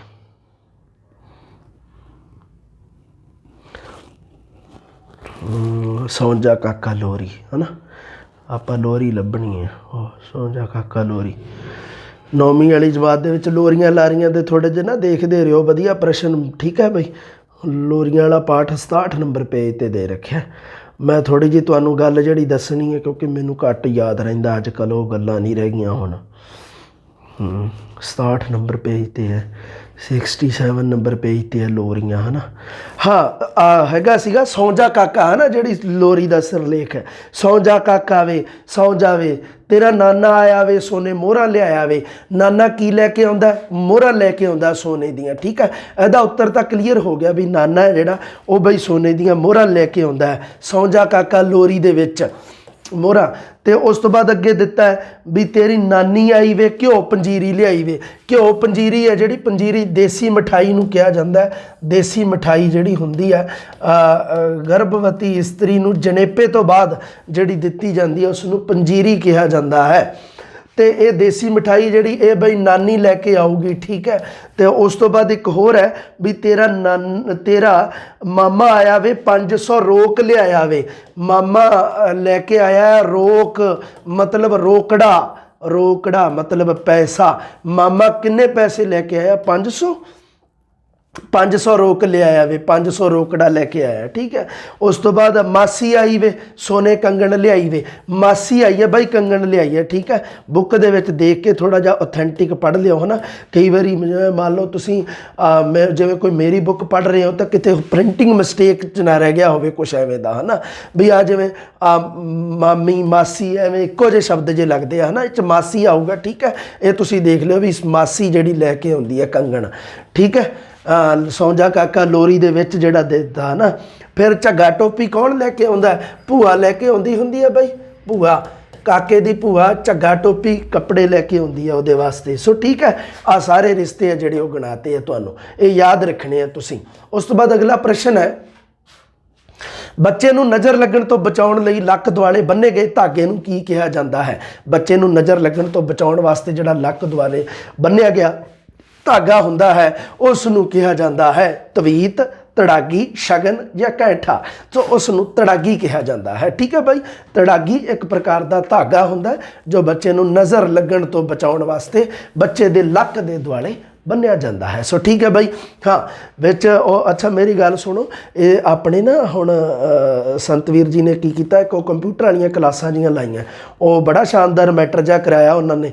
ਤੇ ਉਹ ਬਾਈ ਤੁਸੀਂ ਦੇਖ ਲਿਓ ਚੰਗਾ, ਤੁਹਾਡੇ ਕੰਮ ਦੀਆਂ ਹੀ ਕਲਾਸਾਂ ਉਹ ਹੈ ਨਾ, ਜਿਨ੍ਹਾਂ ਨੇ ਮਤਲਬ ਉਹ ਕੰਪਿਊਟਰ ਵਾਲੇ ਵੀ ਤਾਂ ਹੈਗੇ ਆ ਤੁਹਾਡੇ ਇਹਦੇ ਆਪਣੇ ਸੂਚਨਾ ਪ੍ਰੌਦਯੋਗਿਕੀ ਵਾਲੇ ਹੋਣੇ ਆ ਮੈਨੂੰ ਲੱਗਦਾ ਟੌਪਿਕ ਹੈ ਨਾ, ਅਤੇ ਤੁਸੀਂ ਜ਼ਰੂਰ ਉਹ ਕਲਾਸ ਦੇਖਣੀ ਹੈ। ਅਤੇ ਉਸ ਤੋਂ ਬਾਅਦ ਮੈਨੇਜਮੈਂਟ ਦੀ ਕਲਾਸ ਵੀ ਕਰਨਗੇ ਸੰਤਵੀਰ ਜੀ, ਇਸੇ ਚੈਨਲ 'ਤੇ ਹੀ ਆਪਣੇ 'ਤੇ ਆਉਣਗੇ ਬਈ। ਠੀਕ ਹੈ, ਆਪਣੇ ਇਸੇ ਚੈਨਲ 'ਤੇ ਹੀ ਕਰਵਾਉਂਦੇ ਆ ਸੰਤਵੀਰ ਸਰ ਚੈਨਲ 'ਤੇ, ਅਤੇ ਉਹ ਮੈਨੇਜਮੈਂਟ ਕਰਵਾਉਣਗੇ। ਉਹਦੇ ਵਾਸਤੇ ਬਈ ਤਿਆਰੀ ਕਰ ਲਿਓ, ਕਮਰ ਕੱਸੇ ਕੱਸ ਲਿਓ। ਠੀਕ ਹੈ, ਕੋਈ ਤੁਸੀਂ ਵੀ ਖਾ ਲਿਓ ਦੇਸੀ ਮਿਠਾਈ ਪੰਜੀਰੀ ਪੰਜੂਰੀ ਕੋਈ। ਹਾਂ, ਅਗਲਾ ਪ੍ਰਸ਼ਨ ਦੇਖਦੇ ਹਾਂ ਆਪਾਂ, ਸੁਹਾਗ ਗੀਤਾਂ ਦਾ ਕੇਂਦਰੀ ਚਿੰਨ੍ਹ ਹੁੰਦਾ ਹੈ। ਆ ਬੜਾ ਪ੍ਰਸ਼ਨ ਵਧੀਆ। ਸੁਹਾਗ ਗੀਤਾਂ ਦਾ ਕੇਂਦਰੀ ਚਿੰਨ੍ਹ ਕੀ ਹੁੰਦਾ ਹੈ ਬਾਈ? ਸੁਹਾਗ ਗੀਤ ਕੁੜੀ ਦੇ ਵਿਆਹ 'ਤੇ ਗਾਏ ਜਾਣ ਵਾਲੇ ਗੀਤਾਂ ਨੂੰ ਸੁਹਾਗ ਗੀਤ ਕਿਹਾ ਜਾਂਦਾ ਹੈ। ਵਿਆਹ ਦੇ ਨਾਲ ਸੰਬੰਧਿਤ ਲੋਕ ਗੀਤ ਹੈ। ਇਹਦਾ ਕੇਂਦਰੀ ਚਿੰਨ੍ਹ ਕੀ ਕਲਪਨਾ ਹੁੰਦਾ, ਇੱਛਾ ਹੁੰਦਾ, ਵਿਆਹ ਹੁੰਦਾ ਜਾਂ ਉਦਰੇਵਾ ਹੁੰਦਾ? ਦੇਖੋ, ਕਲਪਨਾ ਤੇ ਵਿਆਹ ਤਾਂ ਨਹੀਂ ਬਣਦਾ ਗਾ ਹੈ ਨਾ, ਇੱਛਾ ਜਾਂ ਉਦਰੇਵਾ ਦੇ ਵਿੱਚੋਂ ਇੱਕ ਬਣ ਸਕਦਾ ਹੈ ਨਾ। ਕੇਂਦਰੀ ਚਿੰਨ੍ਹ ਹੈ ਜਿਹੜਾ ਉਹ ਉਦਰੇਵਾ ਹੁੰਦਾ। ਉਦਰੇਵਾ ਮਤਲਬ ਹੁੰਦਾ ਉੱਧਰ ਜਾਣ ਦੇ ਭਾਵ ਨੂੰ ਕਿਹਾ ਜਾਂਦਾ। ਉੱਧਰ ਜਾਣਾ ਮਤਲਬ ਕਿਸੇ ਤੋਂ ਬਿਨਾਂ ਜੀ ਨਹੀਂ ਲੱਗਣਾ, ਕਿਸੇ ਮਤਲਬ ਕੋਈ ਆਪਾਂ ਨੂੰ ਆਪਣੇ ਤੋਂ ਵਿਛੜ ਜਾਵੇ, ਆਪਾਂ ਉਹਦੇ ਤੋਂ ਬਿਨਾਂ ਉੱਧਰ ਜਾਂਦੇ ਹਾਂ, ਉਦਰੇਵਾ ਕਿਹਾ ਜਾਂਦਾ ਉਹਨੂੰ। ਉਦਰੇਵਾ, ਉੱਧਰ ਜਾਣਾ ਮਤਲਬ ਜੀ ਨਾ ਲੱਗਣਾ, ਮਨ ਨਾ ਲੱਗਣ ਦੀ ਪ੍ਰਕਿਰਿਆ ਨੂੰ ਕਿਹਾ ਜਾਂਦਾ। ਇੱਛਾ ਨਹੀਂ ਗਾ। ਜਿਹੜੇ ਇਹਦੇ ਵਿੱਚ ਭਾਵ ਹੈ ਨਾ ਉਹ ਆ ਜਿਵੇਂ ਨਿੱਘ ਤੇ ਤਣਾਵ, ਇਹਦੇ ਭਾਵ ਆ ਜਿਹੜੇ ਇਹ ਹੈਗੇ ਆ ਨਿੱਘ ਤੇ ਤਣਾਅ। ਜਿਹੜੇ ਸੁਹਾਗ ਗੀਤ ਹੈ ਜਿਹੜੇ ਉਹਦੇ ਭਾਵ ਨਿੱਘ ਤੇ ਤਣਾਅ ਆ ਬਈ। ਠੀਕ ਹੈ, ਇੱਕ ਮਤਲਬ ਧੀ ਤੇ ਪਿਤਾ ਦੇ ਪਿਆਰ ਦਾ ਨਿੱਘ ਹੈ, ਤੇ ਉਹਦੇ ਨਾਲ ਨਾਲ ਉਹਦੀ ਮਾਨਸਿਕਤਾ ਹੈ ਨਾ ਜਿਹੜੀ ਕੁੜੀ ਦੀ, ਉਹਦੇ ਅੰਦਰ ਜਿਹੜਾ ਤਣਾਅਪੂਰਨ ਸਥਿਤੀ ਹੈ ਜਿਹੜੀ ਉਹ ਸੁਹਾਗ ਗੀਤਾਂ ਦੇ ਰਾਹੀਂ ਪ੍ਰਗਟ ਕੀਤੀ ਜਾਂਦੀ ਹੈ। ਵੀ ਉਹਦੀ ਇੱਕ ਤਣਾਅ ਹੈ ਨਾ, ਕੁੜੀ ਦੇ ਵਿਚਾਰੀ ਤੇ ਕਿੰਨਾ ਤਣਾਅ ਹੁੰਦਾ ਹੈ ਨਾ। ਸੋਚਿਆ ਕਦੇ ਤੁਸੀਂ ਮੁੰਡਿਆਂ ਨੂੰ ਜੇ ਐਵੇਂ ਕਿਤੇ ਹੈ ਨਾ ਮਤਲਬ ਜੇ ਕਿਤੇ ਉਲਟਾ ਰਿਵਾਜ ਚੱਲੇ ਤਾਂ ਫਿਰ ਪਤਾ ਲੱਗੇ ਇਹਨਾਂ ਨੂੰ ਮੰਡੀਰ ਖਾਨੇ ਨੂੰ, ਵੀ ਕੁੜੀਆਂ ਦੇ ਮਾਨਸਿਕਤਾ ਤੇ ਉਹ ਜਿਹੜੀ ਹੁੰਦੀ ਹੈ ਨਾ ਇੱਕ ਉਹਨੂੰ ਫੀਲ ਕਰਨਾ ਜਿਹੜਾ ਇਹ ਬੜੀ ਮਤਲਬ ਪਰਿਸਥਿਤੀ ਹੈ ਜਿਹੜੀ ਉਹਦੀ ਹੈ ਨਾ, ਵੀ ਉਹਨੇ ਬਗਾਨੇ ਘਰ ਜਾਣਾ, ਉਹਦੇ ਮਾਂ ਪਿਓ ਹੈ ਜਿਹੜੇ ਉਹ ਬਦਲ ਜਾਣਗੇ ਹੈ ਨਾ। ਉਹਨੇ ਹੁਣ ਉਹਨੂੰ ਬਗਾਨੇ ਨੂੰ ਜਿਹੜੇ ਮਤਲਬ ਬਗਾਨੇ ਉਹਦੇ ਵਾਸਤੇ ਪਰਾਏ ਹੈ ਨਾ, ਉਹਨਾਂ ਨੂੰ ਉਹਨੇ ਮਾਂ ਪਿਓ ਕਹਿਣਾ ਹੈ ਨਾ। ਉਹਦੇ ਰਿਸ਼ਤੇ ਆ ਜਿਹੜੇ ਉਹ ਬਦਲ ਚੱਲੇ ਆ, ਯਕਦਮ ਬਦਲ ਚੱਲੇ ਆ ਹੈ ਨਾ। ਅਤੇ ਉਹ ਸਥਿਤੀ ਹੈ ਜਿਹੜੀ ਉਹ ਕਿੰਨੀ ਤਣਾਅਪੂਰਨ ਸਥਿਤੀ ਹੁੰਦੀ ਹੈ। ਤਣਾਅ ਅਤੇ ਨਿੱਘ ਹੁੰਦੇ ਆ ਸੁਹਾਗ ਗੀਤਾਂ ਵਿੱਚ। ਅਤੇ ਬਈ ਇਹਦੇ ਵਿੱਚ ਹੁੰਦੇ ਆ ਤੁਹਾਡਾ ਘੋੜੀਆਂ ਲੋਕ ਗੀਤ ਦੇ ਵਿੱਚ ਸੋਹਜ ਹੁੰਦਾ। ਸੁਹਜ ਹੁੰਦਾ, ਜਿਹਦੇ ਵਿੱਚ ਮਤਲਬ ਕੀ ਹੈ, ਸੁਹਜ ਭਾਵ, ਸੁੰਦਰਤਾ ਭਾਵ ਜਿਹੜਾ ਉਹ ਜ਼ਿਆਦਾ ਮਤਲਬ ਪ੍ਰਗਟ ਕੀਤਾ ਜਾਂਦਾ। ਮੁੰਡੇ ਦੇ ਖਾਨਦਾਨ ਦੇ ਸੋਹਲੇ ਗਾਏ ਜਾਂਦੇ ਆ। ਠੀਕ ਹੈ, ਅਗਲਾ ਪ੍ਰਸ਼ਨ ਦੇਖਦੇ ਆ ਬਈ, ਇਹਦਾ ਸਹੀ ਉੱਤਰ ਉਦਰੇਵਾਂ ਹੈ। ਠੀਕ ਹੈ ਬਾਈ, ਅਗਲਾ 25ਵਾਂ ਪ੍ਰਸ਼ਨ ਦੇਖੋ, ਸੁਹਾਗ ਗੀਤਾਂ ਵਿੱਚ ਬਾਬਲ ਕਿਸ ਦੀ ਭੂਮਿਕਾ ਵਿੱਚ ਹਾਜ਼ਰ ਰਹਿੰਦਾ ਹੈ? ਸੁਹਾਗ ਗੀਤ ਹੈ ਜਿਹੜੇ ਉਹ ਜ਼ਿਆਦਾਤਰ ਸੁਹਾਗ ਗੀਤ ਹੈ ਜਿਹੜੇ ਇੱਕ ਧੀ ਵੱਲੋਂ ਆਪਣੇ ਬਾਬਲ ਪਿਤਾ ਨੂੰ ਸੰਬੋਧਨ ਹੁੰਦੇ ਆ। ਬਾਬਲ ਵਾਸਤੇ ਧੀ ਦਾ ਜਿਹੜਾ ਵਿਆਹ ਹੁੰਦਾ ਉਹਨੂੰ ਕਾਰਜ ਕਿਹਾ ਜਾਂਦਾ ਹੈ, ਧਰਮੀ ਬਾਬਲ ਕਿਹਾ ਜਾਂਦਾ ਹੈ ਨਾ। ਲੋਕ ਗੀਤਾਂ ਦੇ ਵਿੱਚ ਬਾਬਲ ਨੂੰ ਧਰਮੀ ਬਾਬਲ ਕਿਹਾ ਜਾਂਦਾ। ਬਾਬਲ ਨੂੰ ਕੀ ਕਿਹਾ ਜਾਂਦਾ? ਰਾਜਾ ਕਿਹਾ ਜਾਂਦਾ। ਜ਼ਿੰਮੇਦਾਰੀ ਦੀ, ਸੁਹਾਗ ਗੀਤਾਂ ਵਿੱਚ ਬਾਬਲ ਕਿਸ ਦੀ ਭੂਮਿਕਾ ਵਿੱਚ ਹਾਜ਼ਰ ਰਹਿੰਦਾ? ਜ਼ਿੰਮੇਦਾਰੀ ਦੀ ਭੂਮਿਕਾ, ਸੰਬੋਧਨੀ ਰਾਜੇ ਦੀ, ਪਿਤਾ ਦੀ। ਸੁਹਾਗ ਗੀਤਾਂ ਦੇ ਵਿੱਚ ਧੀ ਵੱਲੋਂ ਬਾਬਲ ਨੂੰ ਸੰਬੋਧਨ ਜ਼ਰੂਰ ਕੀਤਾ ਜਾਂਦਾ ਪਰ ਉਸ ਦੀ ਭੂਮਿਕਾ 'ਚ ਨਹੀਂ ਹੁੰਦਾ, ਰਾਜੇ ਦੀ ਭੂਮਿਕਾ ਵਿੱਚ ਹੁੰਦਾ ਹੈ ਨਾ। ਉਹ ਸਾਡੇ ਜਗਮੇਲ ਸਰ ਆ, ਇਹਨਾਂ ਨੇ ਹੈਗੇ ਨਾ ਜਗਮੇਲ ਜੀ, ਉਹਨਾਂ ਨੇ ਉਹ ਕੁਲਦੀਪ ਮਾਣਕ ਸਾਹਿਬ ਦਾ ਗਾਣਾ ਵੀ ਸੁਣਾਇਆ ਸੀਗਾ ਇੱਕ, ਉਹਨਾਂ ਨੇ ਲੋਹੜੀ 'ਤੇ ਚੰਗਾ ਗਾ ਲੈਂਦੇ ਆ ਉਹ, ਹੈ ਨਾ। ਅਤੇ ਉਹਨਾਂ ਨੇ ਉਹ ਸੁਣਾਇਆ ਸੀਗਾ ਕਿ ਇਹਨਾਂ ਲੈਂਦੇ ਜਿਹੜਾ ਹੈਗਾ ਨਾ, ਮੈਂ ਚਾਦਰ ਕੱਢਦੀ ਉੱਤੇ ਤੋਤੇ ਪਾਵਾਂ, ਹੈ ਨਾ। ਅਤੇ ਉਹ ਹੈਗਾ ਨਾ ਕੁਲਦੀਪ ਮਾਣਕ ਦਾ, ਬੜਾ ਮਤਲਬ ਘੈਂਟ ਆ। ਅਤੇ ਉਹ ਕਹਿੰਦੀ ਆ ਨਾ ਉਹਦੇ 'ਚੋਂ, ਮੇਰੇ ਮੈਂ ਬਾਬਲ ਰਾਜੇ ਨੂੰ ਕਹਿ ਕੇ ਤੇ ਰੇਲਾ ਰਕਵਾਵਾਂ, ਇਸ ਤਰ੍ਹਾਂ ਕਰਕੇ ਕਹਿੰਦੀ ਹੈ, ਹੈ ਨਾ। ਬੜਾ ਮਤਲਬ ਉਹ ਬੜਾ ਸ਼ਾਨਦਾਰ ਤਰੀਕੇ ਨਾਲ ਗਾਇਆ ਹੋਇਆ। ਅਤੇ ਉਹ ਇਸ ਲੋਕ ਗੀਤ ਦੇ ਨਾਲ ਹੀ ਸੰਬੰਧਿਤ ਹੈ, ਇੱਕ ਸੁਹਾਗ ਗੀਤ ਦੇ ਨਾਲ ਸੰਬੰਧਿਤ ਹੈ ਵੀ ਉਹ ਮਤਲਬ ਉਹਦੇ ਮਾਂ ਪਿਓ ਦੀ ਸਥਿਤੀ ਉਹਦੇ ਵਿੱਚ ਦੱਸੀ ਗਈ ਹੈ, ਹੈ ਨਾ। ਉਹ ਆਪਣੇ ਉਹ ਦਾਜ ਤਿਆਰ ਕਰ ਰਹੀ ਹੈ ਨਾ। ਤੋਤੇ ਪਾਵਾਂ ਚਾਦਰ ਕੱਢਦੀ ਮਤਲਬ ਦਾਜ ਤਿਆਰ ਕਰ ਰਹੀ ਹੈ ਨਾ। ਉਹ ਬੜਾ ਸ਼ਾਨਦਾਰ ਹੈ ਉਹ ਗੀਤ ਹੈ ਜਿਹੜਾ, ਹਾਂ, ਉਹਦਾ ਹੈ ਆਪਣੇ ਕੁਲਦੀਪ ਮਾਣਕ ਸਾਹਿਬ ਦਾ ਉਹ। ਹਾਂ, ਸੁਹਾਗ ਗੀਤਾਂ ਵਿੱਚ ਬਾਬਲ ਕਿਸ ਦੀ ਭੂਮਿਕਾ ਵਿੱਚ ਹਾਜ਼ਰ ਰਹਿੰਦਾ? ਬਈ ਇਹ ਰਾਜੇ ਦੀ ਭੂਮਿਕਾ ਵਿੱਚ ਹਾਜ਼ਰ ਰਹਿੰਦਾ। ਠੀਕ ਹੈ, ਉਸ ਤੋਂ ਬਾਅਦ ਅਗਲਾ ਪ੍ਰਸ਼ਨ, ਦੇਵੀਓ ਔਰ ਸੱਜਣੋ ਆਪਕੀ ਸਕਰੀਨ ਪਰ ਇਹ ਰਹਾ।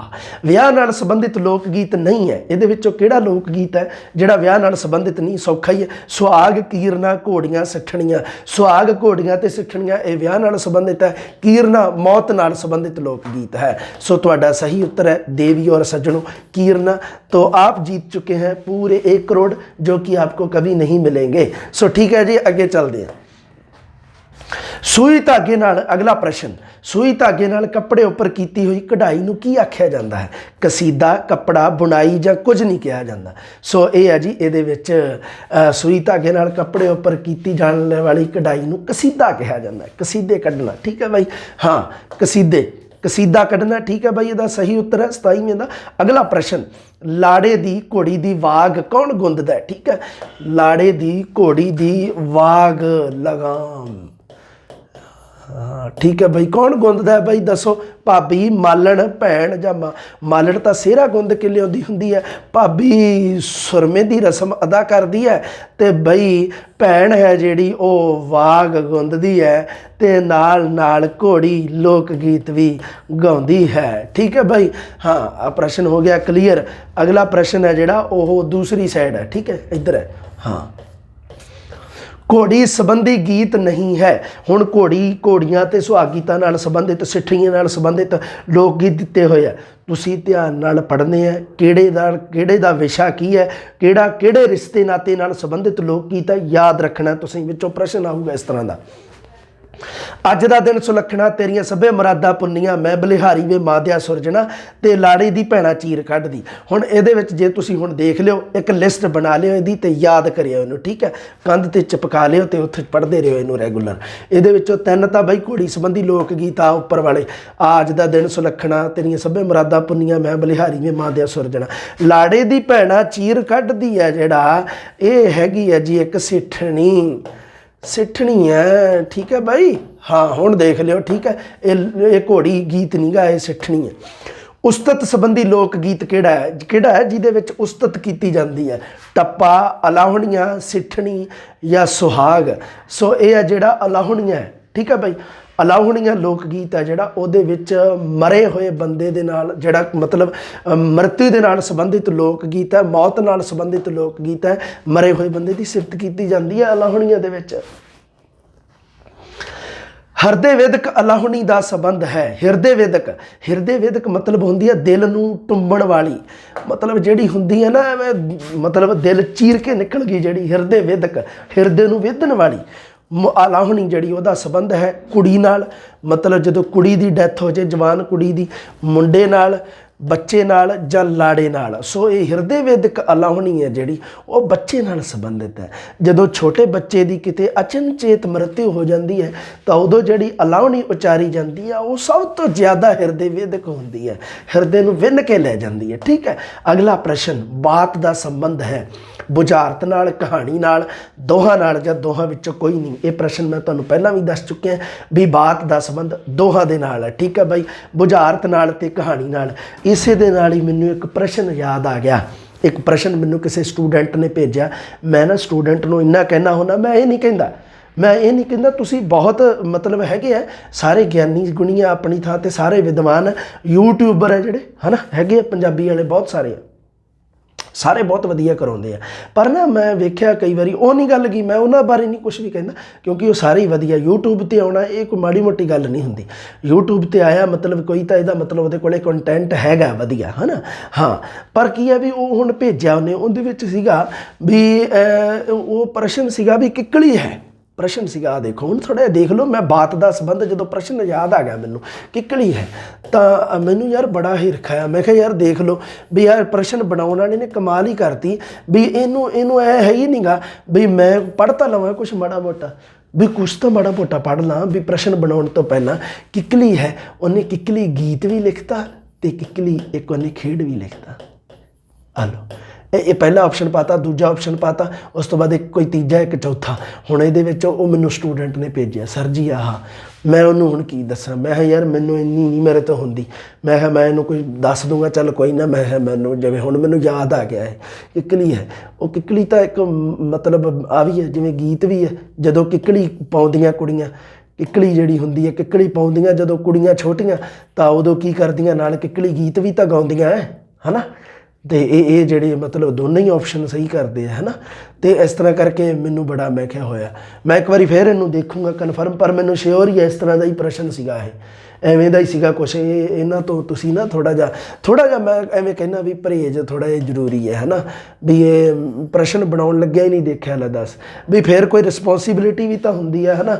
ਜਿਵੇਂ ਮੰਨ ਲਓ ਮੇਰੇ ਵਰਗੇ ਤੋਂ ਮਾੜੀ ਮੋਟੀ ਗਲਤੀ ਹੋ ਜਾਏ ਨਾ ਤਾਂ ਮੈਨੂੰ ਉਦੋਂ ਟੈਨਸ਼ਨ ਜੀ ਲੱਗੀ ਰਹਿੰਦੀ ਹੈ। ਮੈਂ ਕਿਹਾ ਯਾਰ ਵੀ ਥੋੜ੍ਹਾ ਜਿਹਾ ਸਟੂਡੈਂਟ ਨੂੰ ਹੈ ਨਾ, ਜੇ ਮੰਨ ਲਓ ਆਪਾਂ ਨਾ ਸਹੀ ਦੱਸਿਆ ਤਾਂ ਫਿਰ ਉਹਦੀ ਹੈ ਨਾ ਦਿੱਕਤ ਆ ਸਕਦੀ ਹੈ। ਫਿਰ ਕੋਸ਼ਿਸ਼ ਇਹ ਰਹਿੰਦੀ ਹੈ ਵੀ ਸਟੂਡੈਂਟ ਨੂੰ ਸਹੀ ਜਾਣਕਾਰੀ ਦਿੱਤੀ ਜਾਵੇ। ਹਾਲਾਂਕਿ ਉਹ ਜਿਵੇਂ ਕੋਈ ਪ੍ਰਿੰਟਿੰਗ ਮਿਸਟੇਕ ਆ ਉਹਦੇ ਨਾਲ ਤਾਂ ਹੁਣ ਆਪਾਂ ਕੀ ਲੜ ਲਈਏ ਹੁਣ ਉਹਦੇ ਨਾਲ, ਹੈ ਨਾ। ਅਗਲਾ ਪ੍ਰਸ਼ਨ ਦੇਖਦੇ ਹਾਂ ਬਾਈ। ਸਿੱਠਣੀ ਸ਼ਬਦ ਬਣਿਆ ਹੈ। ਸਿੱਠਣੀ ਸ਼ਬਦ ਸਿੱਠ ਤੋਂ ਬਣਿਆ, ਸੱਠ ਤੋਂ ਬਣਿਆ, ਸੀਠ ਤੋਂ ਬਣਿਆ ਜਾਂ ਸੱਠੀ ਤੋਂ ਸਿੱਠਣੀ ਸ਼ਬਦ ਹੈ ਜਿਹੜਾ ਉਹ ਸਿੱਠ ਤੋਂ ਬਣਿਆ ਹੈ। ਠੀਕ ਹੈ ਬਾਈ। ਟੱਪੇ ਦਾ ਹੋਰ ਨਾਮ ਨਹੀਂ ਹੈ, ਮਤਲਬ ਇਹਦੇ ਵਿੱਚੋਂ 3 ਨਾਮ ਟੱਪੇ ਦੇ ਆ ਅਤੇ 1 ਟੱਪੇ ਦਾ ਨਾਮ ਨਹੀਂ ਹੈ। ਠੀਕ ਹੈ, ਹਾਂ ਆਹ ਦੇਖ ਲਓ। ਟੱਪੇ ਨੂੰ ਇੱਕ ਤੁੱਕੀ ਬੋਲੀ ਕਹਿੰਦੇ ਆ, 2 ਸਤਰੇ ਟੁੱਟ ਕੇ ਇਕਹਿਰੀ ਬੋਲੀ ਜਾਂ 2 ਤੁੱਕੀ ਸਤਰ। ਸੋ ਇਹਨੂੰ ਆ ਜਿਹੜਾ ਉੱਪਰ ਵਾਲਾ ਤੁਹਾਡਾ 2 ਸਤਰੇ ਟੁੱਟ ਕੇ ਇਹ ਹੈ ਤੁਹਾਡਾ ਟੱਪੇ ਦਾ ਹੋਰ ਨਾਮ ਨਹੀਂ ਹੈ। ਠੀਕ ਹੈ, ਇਹ ਵੀ ਤੁਸੀਂ ਯਾਦ ਰੱਖਣਾ। ਟੱਪੇ ਦੇ 3 ਨਾਮ ਦੇ ਹੀ ਰੱਖਿਆ ਆਪਣੀ ਬੁੱਕ ਦੇ ਵਿੱਚ। ਹਾਂ ਇਹਦਾ ਜਿਹੜਾ ਹੈਗਾ ਹਾਂ ਇਹ ਟੱਪੇ ਦਾ ਹੋਰ ਨਾਮ ਜਿਵੇਂ 3 ਦੇ ਰੱਖਿਆ ਹੈ ਨਾ। ਇੱਕ ਤੁੱਕੀ ਬੋਲੀ, 2 ਸਤਰੇ ਟੁੱਟ ਕੇ ਵੀ, ਇਕਹਿਰੀ ਬੋਲੀ ਵੀ, ਪਰ 2 ਤੁੱਕੀ ਸਤਰ ਕੋਈ ਨਾਮ ਨਹੀਂ ਦਿੱਤਾ ਹੋਇਆ। ਸੋ ਇਹਦਾ ਸਹੀ ਉੱਤਰ ਹੈ ਜਿਹੜਾ ਇਹ ਤੁਸੀਂ ਇਹ ਲਾਉਣਾ 2 ਤੁੱਕੀ ਸਤਰ। ਟੱਪੇ ਨੂੰ 2 ਤੁੱਕੀ ਸਤਰ ਜਿਹੜਾ ਨਹੀਂ ਕਿਹਾ ਜਾਂਦਾ। ਟੱਪੇ ਦਾ ਹੋਰ ਨਾਮ ਹੈ ਜਿਹੜਾ 2 ਤੁੱਕੀ ਸਤਰ ਨਹੀਂ ਹੈ। ਬਾਕੀ ਤਾਂ ਹੁਣ ਇਹਨੂੰ 2 ਸਤਰੇ ਟੁੱਟ ਕੇ ਵੀ ਕਿਹਾ ਜਾਂਦਾ, ਇੱਕ ਤੁੱਕੀ ਬੋਲੀ ਵੀ ਕਿਹਾ ਜਾਂਦਾ, ਇਕਹਿਰੀ ਬੋਲੀ ਵੀ। ਅਗਲਾ ਵੀ ਪੇਸ਼ਾਵਰ ਲੋਕ ਗੀਤ ਕਿਹੜਾ ਹੈ। ਇਹਦੇ ਵਿੱਚੋਂ ਕਿਹੜਾ ਹੈ ਲੋਕ ਗੀਤ ਜਿਹੜਾ ਪੇਸ਼ੇ ਨਾਲ ਸੰਬੰਧਿਤ ਹੈ। ਸਿੱਠਣੀ, ਅਲਾਹੁਣੀ, ਟੱਪਾ ਜਾਂ ਬੁਝਾਰਤ। ਇਹਦੇ ਵਿੱਚੋਂ ਜਿਹੜਾ ਅਲਾਹੁਣੀ ਹੈ ਇਹ ਪੇਸ਼ੇਵਰ ਲੋਕ ਗੀਤ ਹੈ ਜਿਹਦੇ ਵਿੱਚ ਨਾਇਣ ਜਾਂ ਜਿਹੜੀ ਮਿਰਾਸਣ ਹੁੰਦੀ ਹੈ ਉਹ ਮਤਲਬ ਕੀ ਆ ਵੀ ਸਮੂਹਿਕ ਰੂਪ ਦੇ ਵਿੱਚ ਉਹ ਪੇਸ਼ਾ, ਉਹਨਾਂ ਦਾ ਪੇਸ਼ਾ ਹੈ। ਇਹ ਉਹਨਾਂ ਦਾ ਪੇਸ਼ਾ ਹੁੰਦਾ ਸੀਗਾ ਪਹਿਲਾਂ ਵੀ ਘਰ ਦੇ ਵਿੱਚ ਮੌਤ ਵਾਲਾ ਗਮਗੀਨ ਮਾਹੌਲ ਬਣਾਉਣ ਵਾਸਤੇ ਇਹਨਾਂ ਨੂੰ ਸੱਦਿਆ ਜਾਂਦਾ ਸੀ। ਅਤੇ ਇਹ ਅਲਾਹੁਣੀ ਨੂੰ ਮਤਲਬ ਕੀ ਹੈ ਜਿਵੇਂ ਹੱਥੜੇ, 2 ਹੱਥੜੇ, 3 ਹੱਥੜੇ ਮਾਰ ਕੇ ਉਸ ਨੂੰ ਮਤਲਬ ਇਸ ਨੂੰ ਇੱਕ ਤਾਲ ਲੈਬੱਧ ਰੂਪ ਵਿੱਚ ਗਾਇਆ ਜਾਂਦਾ ਸੀ। ਇਹਨੂੰ ਪੇਸ਼ਾਵਰ ਲੋਕ ਗੀਤ ਹੈ। ਠੀਕ ਹੈ, ਪੇਸ਼ੇ ਨਾਲ ਸੰਬੰਧਿਤ ਹੈ, ਕਿੱਤੇ ਨਾਲ ਕਹਿ ਲਓ, ਕੰਮ ਧੰਦੇ ਨਾਲ ਸੰਬੰਧਿਤ ਹੈ। ਠੀਕ ਹੈ।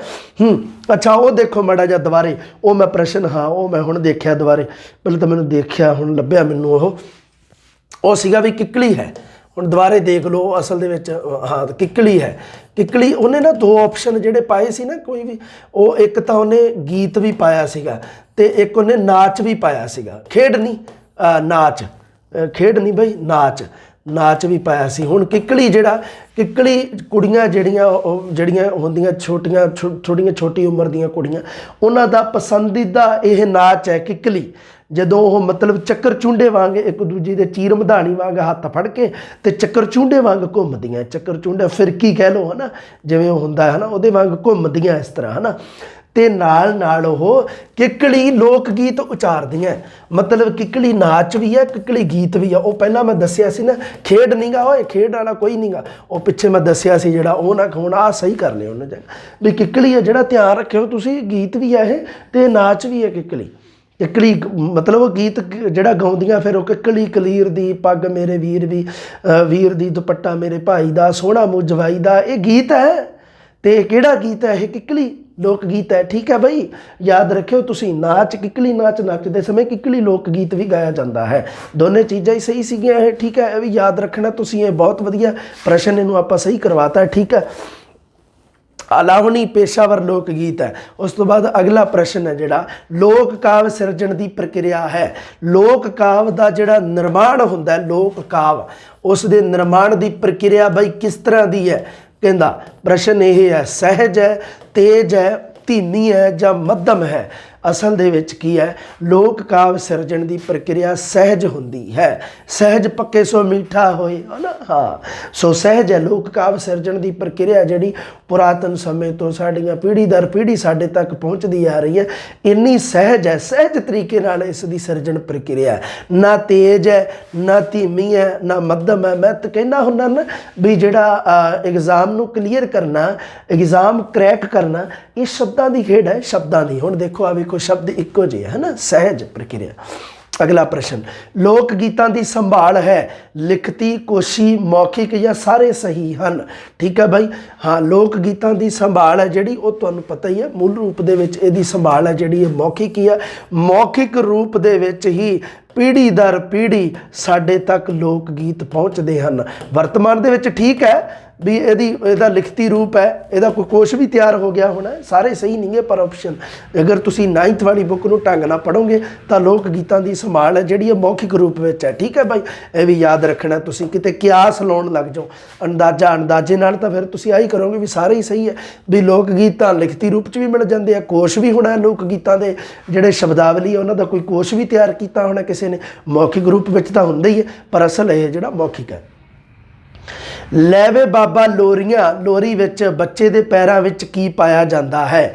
ਬੱਚੇ ਦੇ ਪੈਰਾਂ ਵਿੱਚ ਕੀ ਪਾਇਆ ਬਈ? ਸੂਤ, ਝਾਂਜਰਾ, ਧਾਗਾ ਜਾਂ ਕੜਾ? ਸੋ ਇਹਦੇ ਵਿੱਚ ਲੈ ਵੇ ਬਾਬਾ ਲੋਰੀਆਂ, ਬਾਬਾ ਕਾਕੇ ਨੂੰ ਕਿਹਾ ਹੈ ਬਈ, ਛੋਟਾ ਕਾਕਾ ਜਿਹੜਾ ਬਾਬਾ, ਕਿਤੇ ਦਾਦੇ ਨੂੰ ਵੀ ਕਿਹਾ ਹੈ ਨਾ, ਦਾਦੇ ਨੂੰ ਵੀ ਕਿਹਾ। ਜਿਵੇਂ ਤੁਸੀਂ ਘੋੜੀਆਂ ਲੋਕ ਗੀਤ ਪੜ੍ਹਦੇ ਹੋ, ਘੋੜੀਆਂ ਦੇ ਵਿੱਚ ਬਾਬਾ ਸ਼ਬਦ ਦਾਦੇ ਵਾਸਤੇ ਆਇਆ ਜ਼ਿਆਦਾ ਸਾਰਾ ਲਗਭਗ ਜਿੰਨਾ ਵੀ ਆਇਆ, ਪਰ ਇੱਥੇ ਵਿੱਚ ਬਾਬਾ ਮਤਲਬ ਕਾਕੇ ਨੂੰ ਆ। ਬਾਬਾ ਔਰ ਦਾਦੇ ਨੂੰ ਥੋੜ੍ਹਾ ਲੋਰੀਆਂ ਦੇਣੀਆਂ, ਕਾਕੇ ਨੂੰ ਦੇਣੀਆਂ, ਛੋਟੇ ਨੂੰ, ਹੈ ਨਾ। ਹਾਂ, ਪੈਰਾਂ ਵਿੱਚ ਕੀ ਪਾਇਆ ਹੋਇਆ? ਵੀ ਪੈਰਾਂ ਦੇ ਵਿੱਚ ਕੜਾ ਪਾਇਆ, ਜਾਂ ਦੇਖ ਲਿਓ। ਠੀਕ ਹੈ, ਇਹ ਵੀ ਪ੍ਰਸ਼ਨ ਤੁਹਾਡਾ ਬਹੁਤ ਵਧੀਆ। ਘੋੜੀਆਂ ਵਿੱਚ ਲਾੜੇ ਲਈ ਵਰਤਿਆ ਜਾਂਦਾ ਸ਼ਬਦ ਹੈ ਸੁਰਜਣ, ਬੰਨਾ, ਵੀਰਾ ਜਾਂ ਸਾਰੇ ਸਹੀ ਹਨ? ਦੇਖੋ, ਜਦੋਂ ਤੁਸੀਂ ਸ਼ੁਰੂ ਦੇ ਵਿੱਚ ਪੜ੍ਹਦੇ ਹੋ ਵੀ ਘੋੜੀਆਂ ਵਿੱਚ ਲਾੜੇ ਵਾਸਤੇ ਬੰਨਾ, ਵੀਰਾ, ਮਹਾਰਾਜ ਤੇ ਮਹਿਰਾਜ ਆਹ ਸ਼ਬਦ ਵਰਤੇ ਜਾਂਦੇ ਆ, ਪਰ ਜਦੋਂ ਤੁਸੀਂ ਇੱਕ ਘੋੜੀ ਪੜ੍ਹਦੇ ਆ, ਮੈਂ ਬਲਿਹਾਰੀ ਵੇ ਮਾਂ ਦਿਆ ਸੁਰਜਣਾ, ਉਹਦੇ ਵਿੱਚ ਸੁਰਜਣ ਸ਼ਬਦ ਵੀ ਹੈ ਨਾ। ਸੋ ਇਹ ਤਾਂ ਸਾਰੇ ਸਹੀ ਹਨ। ਠੀਕ ਹੈ ਬਾਈ, ਯਾਦ ਰੱਖਣਾ ਤੁਸੀਂ। ਹਾਲਾਂਕਿ ਇਹ ਥੋੜ੍ਹਾ ਜਿਹਾ ਹੈ ਨਾ, ਇਸ ਪ੍ਰਸ਼ਨ ਨੂੰ ਘੁੰਡੀ ਪਾਈ ਹੈ ਇਹਦੇ 'ਚ, ਮਤਲਬ ਥੋੜ੍ਹਾ ਜਿਹਾ ਇਹਨੂੰ ਘੁਮਾਇਆ ਹੈ। ਬੰਨਾ, ਵੀਰਾ, ਮਹਾਰਾਜ, ਮਹਿਰਾਜ, ਇਹ ਤਾਂ ਤੁਸੀਂ ਸਿੱਧੇ ਰੂਪ 'ਚ ਹੀ ਪੜ੍ਹਦੇ ਆ ਇੱਕੋ ਲਾਈਨ ਦੇ ਵਿੱਚ ਵੀ ਘੋੜੀਆਂ ਵਿੱਚ ਲਾੜੇ ਵਾਸਤੇ ਕਿਹੜੇ ਸ਼ਬਦ ਵਰਤੇ ਜਾਂਦੇ ਆ ਬਾਈ? ਬੰਨਾ, ਵੀਰਾ, ਮਹਾਰਾਜ, ਮਹਿਰਾਜ। ਤੇ ਪਰ ਆ ਵੀ ਹੈ, ਦੇਖ ਲਓ, ਸੁਰਜਣ। ਜਦੋਂ ਘੋੜੀ ਇੱਕ ਸ਼ੁਰੂ ਹੁੰਦੀ ਹੈ ਨਾ, ਜਿਹਦਾ ਸਿਰਲੇਖ ਹੈ ਮੈਂ ਬਲਿਹਾਰੀ ਵੇ ਮਾਂ ਦਿਆ ਸੁਰਜਣਾ, ਉੱਥੇ ਮਾਂ ਦਾ ਸੁਰਜਣ ਕਿਹਨੂੰ ਕਿਹਾ ਹੈ? ਲਾੜੇ ਨੂੰ ਕਿਹਾ ਹੈ ਨਾ। ਠੀਕ ਹੈ ਬਾਈ, ਹਾਂ। ਉਸ ਤੋਂ ਬਾਅਦ ਅਗਲਾ ਪ੍ਰਸ਼ਨ, ਅੰਤਮ ਪ੍ਰਸ਼ਨ ਹੈ ਆਪਣਾ, ਮੰਜੀ ਮੇਰੀ ਮਾਂ ਲੱਗਦੀ ਸਿੱਠਣੀ ਦਾ ਸੰਬੰਧ ਹੈ? ਠੀਕ ਹੈ ਬਾਈ, ਸਿੱਠਣੀਆਂ ਜਿਹੜੀਆਂ ਦਿੱਤੀਆਂ ਹੋਈਆਂ ਮਾਂ ਨਾਲ ਸੰਬੰਧਿਤ, ਭੈਣ ਨਾਲ ਸੰਬੰਧਿਤ, ਪਿਓ ਨਾਲ ਸੰਬੰਧਿਤ, ਵਿਚੋਲੇ ਨਾਲ ਸੰਬੰਧਿਤ ਸਿੱਠਣੀਆਂ ਸਾਰੀਆਂ ਦੇ ਸਾਰੀਆਂ ਤੁਸੀਂ ਇੱਕ ਲਿਸਟ ਬਣਾ ਕੇ ਯਾਦ ਰੱਖਣਾ। ਮੰਜੀ ਮੇਰੀ ਮਾਂ ਲੱਗਦੀ ਸਿੱਠਣੀ ਦਾ ਸੰਬੰਧ ਹੈ ਬਾਈ ਲਾੜੇ ਦੇ ਨਾਲ ਹੈ। ਸੋ ਠੀਕ ਹੈ ਜੀ, ਯਾਦ ਰੱਖਣਾ ਤੁਸੀਂ। ਆਪਣੀ ਐਪ ਆ ਜਿਹੜੀ, ਉਹਦੇ ਬਾਰੇ ਮੈਂ ਥੋੜੀ ਜਿਹੀ ਜਾਣਕਾਰੀ ਦੇਣੀ ਹੈ ਤੁਹਾਨੂੰ। 1 ਮਿੰਟ ਰੁਕੋ। ਮੈਂ ਸੰਤਵੀਰ ਸਰ ਐਪ ਜਦੋਂ ਤੁਸੀਂ ਓਪਨ ਕਰਦੇ ਹੋ, ਦੇਖੋ ਬਹੁਤ ਸਾਰੇ ਸਟੂਡੈਂਟ ਹੈ ਜਿਨ੍ਹਾਂ ਦਾ ਡਾਟਾ ਨਵੀਂ ਐਪ ਦੇ ਵਿੱਚ ਟਰਾਂਸਫਰ ਹੋ ਚੁੱਕਿਆ, ਮਤਲਬ ਉਹਨਾਂ ਦਾ ਨਵੀਂ ਐਪ ਦੇ ਵਿੱਚ ਉਹਨਾਂ ਨੂੰ ਦੇਤਾ ਹੈ, ਠੀਕ ਹੈ, ਕੋਰਸ। ਜਦੋਂ ਤੁਸੀਂ ਖੋਲ੍ਹਦੇ ਹੋ ਨਾ ਇਸ ਐਪ ਨੂੰ ਤਾਂ ਉਦੋਂ ਉੱਪਰ SS ਐਜੂਕੇਸ਼ਨ ਥੱਲੇ 4 ਆਪਸ਼ਨ ਆ ਰਹੇ ਆ, ਹੋਮ, ਸਟੋਰ, ਚੈਟਸ, ਪ੍ਰੋਫਾਈਲ। ਉਹਦੇ ਵਿੱਚ ਤੁਸੀਂ ਦੇਖੋ, ਪ੍ਰੋਫਾਈਲ ਦੇ ਵਿੱਚ ਦੇਖੋ ਕੀ ਹੈ, ਠੀਕ ਹੈ। ਪ੍ਰੋਫਾਈਲ ਦੇ ਵਿੱਚ ਇੱਕ ਹੋਮ ਦੇ ਵਿੱਚ ਆ ਗਿਆ, ਸਟੋਰ, ਚੈਟਸ ਦੇ ਵਿੱਚ ਤਾਂ ਉਹ ਮਤਲਬ ਗੁਰਲਾਲ ਸਰ ਦਾ ਲਿਖਿਆ ਹੋਇਆ ਕੁਛ ਹੈ ਨਾ ਉਹਨਾਂ ਦੇ ਬਾਰੇ। ਹਾਂ, ਹੁਣ ਇਹਦੇ ਵਿੱਚ 1 ਮਿੰਟ ਨੈਟ ਔਨ ਕਰਨ ਦਿਓ ਮੈਨੂੰ, 1 ਮਿੰਟ ਰੁਕੋ। ਹਾਂ, ਹੋ ਗਿਆ ਔਨ ਨੈਟ। ਹਾਂ, ਇਹਦੇ ਵਿੱਚ ਕੀ ਹੈ, ਜਦੋਂ ਤੁਸੀਂ ਪ੍ਰੋਫਾਈਲ 'ਚ ਜਾਓਗੇ 4 ਨੰਬਰ 'ਤੇ, ਉਦੋਂ ਨਾ ਉੱਪਰ ਦਿੱਤਾ ਹੋਇਆ ਉਤੋਂ। ਅੱਛਾ ਮੇਰੀ ਗੱਲ ਸੁਣੋ, ਇੱਕ ਇਹਦੇ ਨਾ ਕੋਈ ਦਿੱਕਤ ਤਾਂ ਨਹੀਂ ਗਈ ਹੋਵੇ, ਮੈਨੂੰ ਤਾਂ ਨਹੀਂ ਲੱਗੀ। ਕਈ ਸਟੂਡੈਂਟ ਕਹਿੰਦੇ ਸਰ ਜੀ ਕੁਛ ਹੀ ਨਹੀਂ ਆ ਰਿਹਾ, ਕਿਉਂਕਿ ਹੋਮ 'ਚ ਕੁਛ ਨਹੀਂ ਗਾ, ਉੱਥੇ ਨਹੀਂ ਆਉਂਦਾ ਕੁਛ। ਉੱਥੇ ਤਾਂ ਐਵੇਂ ਇਸ ਤਰ੍ਹਾਂ ਹੁੰਦਾ ਜਿਵੇਂ ਕੋਰਸ ਵਗੈਰਾ ਜੋ ਵੀ ਹੈ। ਜਦੋਂ ਤੁਸੀਂ ਪ੍ਰੋਫਾਈਲ 'ਚ ਜਾਓਗੇ ਨਾ ਉਦੋਂ ਉੱਪਰ ਆਊਗਾ ਇਨਫੋ, ਫਿਰ ਅੱਗੇ ਆਊਗਾ ਬੈਚਿਸ ਕਿਹੜੇ ਕਿਹੜੇ ਚੱਲ ਰਹੇ ਆ, ਕੋਰਸਿਸ, ਮਤਲਬ ਕੋਰਸਿਸ ਉਹ ਆ ਜਿਹੜਾ ਕੋਰਸਿਸ ਤੁਸੀਂ ਪਰਚੇਜ਼ ਕਰ ਰੱਖਿਆ ਜਾਂ ਜਿਹੜਾ ਤੁਹਾਨੂੰ ਅਵੇਲੇਬਲ ਕਰਵਾ ਦਿੱਤਾ, ਉਹ ਆਊਗਾ ਤੁਹਾਡਾ ਇੱਥੇ ਕੋਰਸ ਇੱਥੇ ਥੱਲੇ ਸ਼ੋ ਹੋਊਗਾ, ਹੈ ਨਾ, ਠੀਕ ਹੈ। ਉਹਦੇ ਵਿੱਚ ਜਾ ਕੇ ਤੁਸੀਂ ਉਹ ਆਪਣਾ ਦੇਖ ਸਕਦੇ ਹੋ। ਇੱਕ ਅੱਧੀ ਕਲਾਸ ਕੋਈ ਮਿਸ ਹੋਈ ਹੋਣੀ ਹੈ ਗੁਰਲਾਲ ਸਰ ਤੋਂ, ਅਤੇ ਉਹ ਮੈਂ ਛੇਤੀ ਦੱਸ ਦੂੰਗਾ ਉਹਨਾਂ ਨੂੰ। 10ਵੀਂ ਵਾਲੇ ਪੋਰਸ਼ਨ ਦੇ ਵਿੱਚ ਸ਼ਾਇਦ ਮੈਨੂੰ ਸਟੂਡੈਂਟ ਨੇ ਮੈਸੇਜ ਕੀਤਾ ਸੀਗਾ ਵੀ ਸਰ ਜੀ ਧਨੀ ਰਾਮ ਚਾਤਰਿਕ ਵਾਲੀ ਵੀ ਕਲਾਸ ਨਹੀਂ ਪੜ੍ਹਨਾ। ਮੈਂ ਕਿਹਾ ਕਿਉਂ ਨਹੀਂ ਪੜ੍ਹਨਾ, ਧਨੀ ਰਾਮ ਚਾਤਰਿਕ ਤਾਂ ਕਮਲਿਆ ਉਹਦੇ ਵਿੱਚੋਂ ਪ੍ਰਸ਼ਨ ਆਊਗਾ, ਯਾਦ ਰੱਖੀ, ਠੀਕ ਹੈ। ਸੋ ਹਾਂ, ਲਓ ਜੀ, ਕਲੀਅਰ ਆਪਣੇ ਪ੍ਰਸ਼ਨ। ਅਗਲੀ ਜਮਾਤ ਲੈ ਕੇ ਮਿਲਦੇ ਹਾਂ ਜਲਦੀ। ਸਤਿ ਸ਼੍ਰੀ ਅਕਾਲ।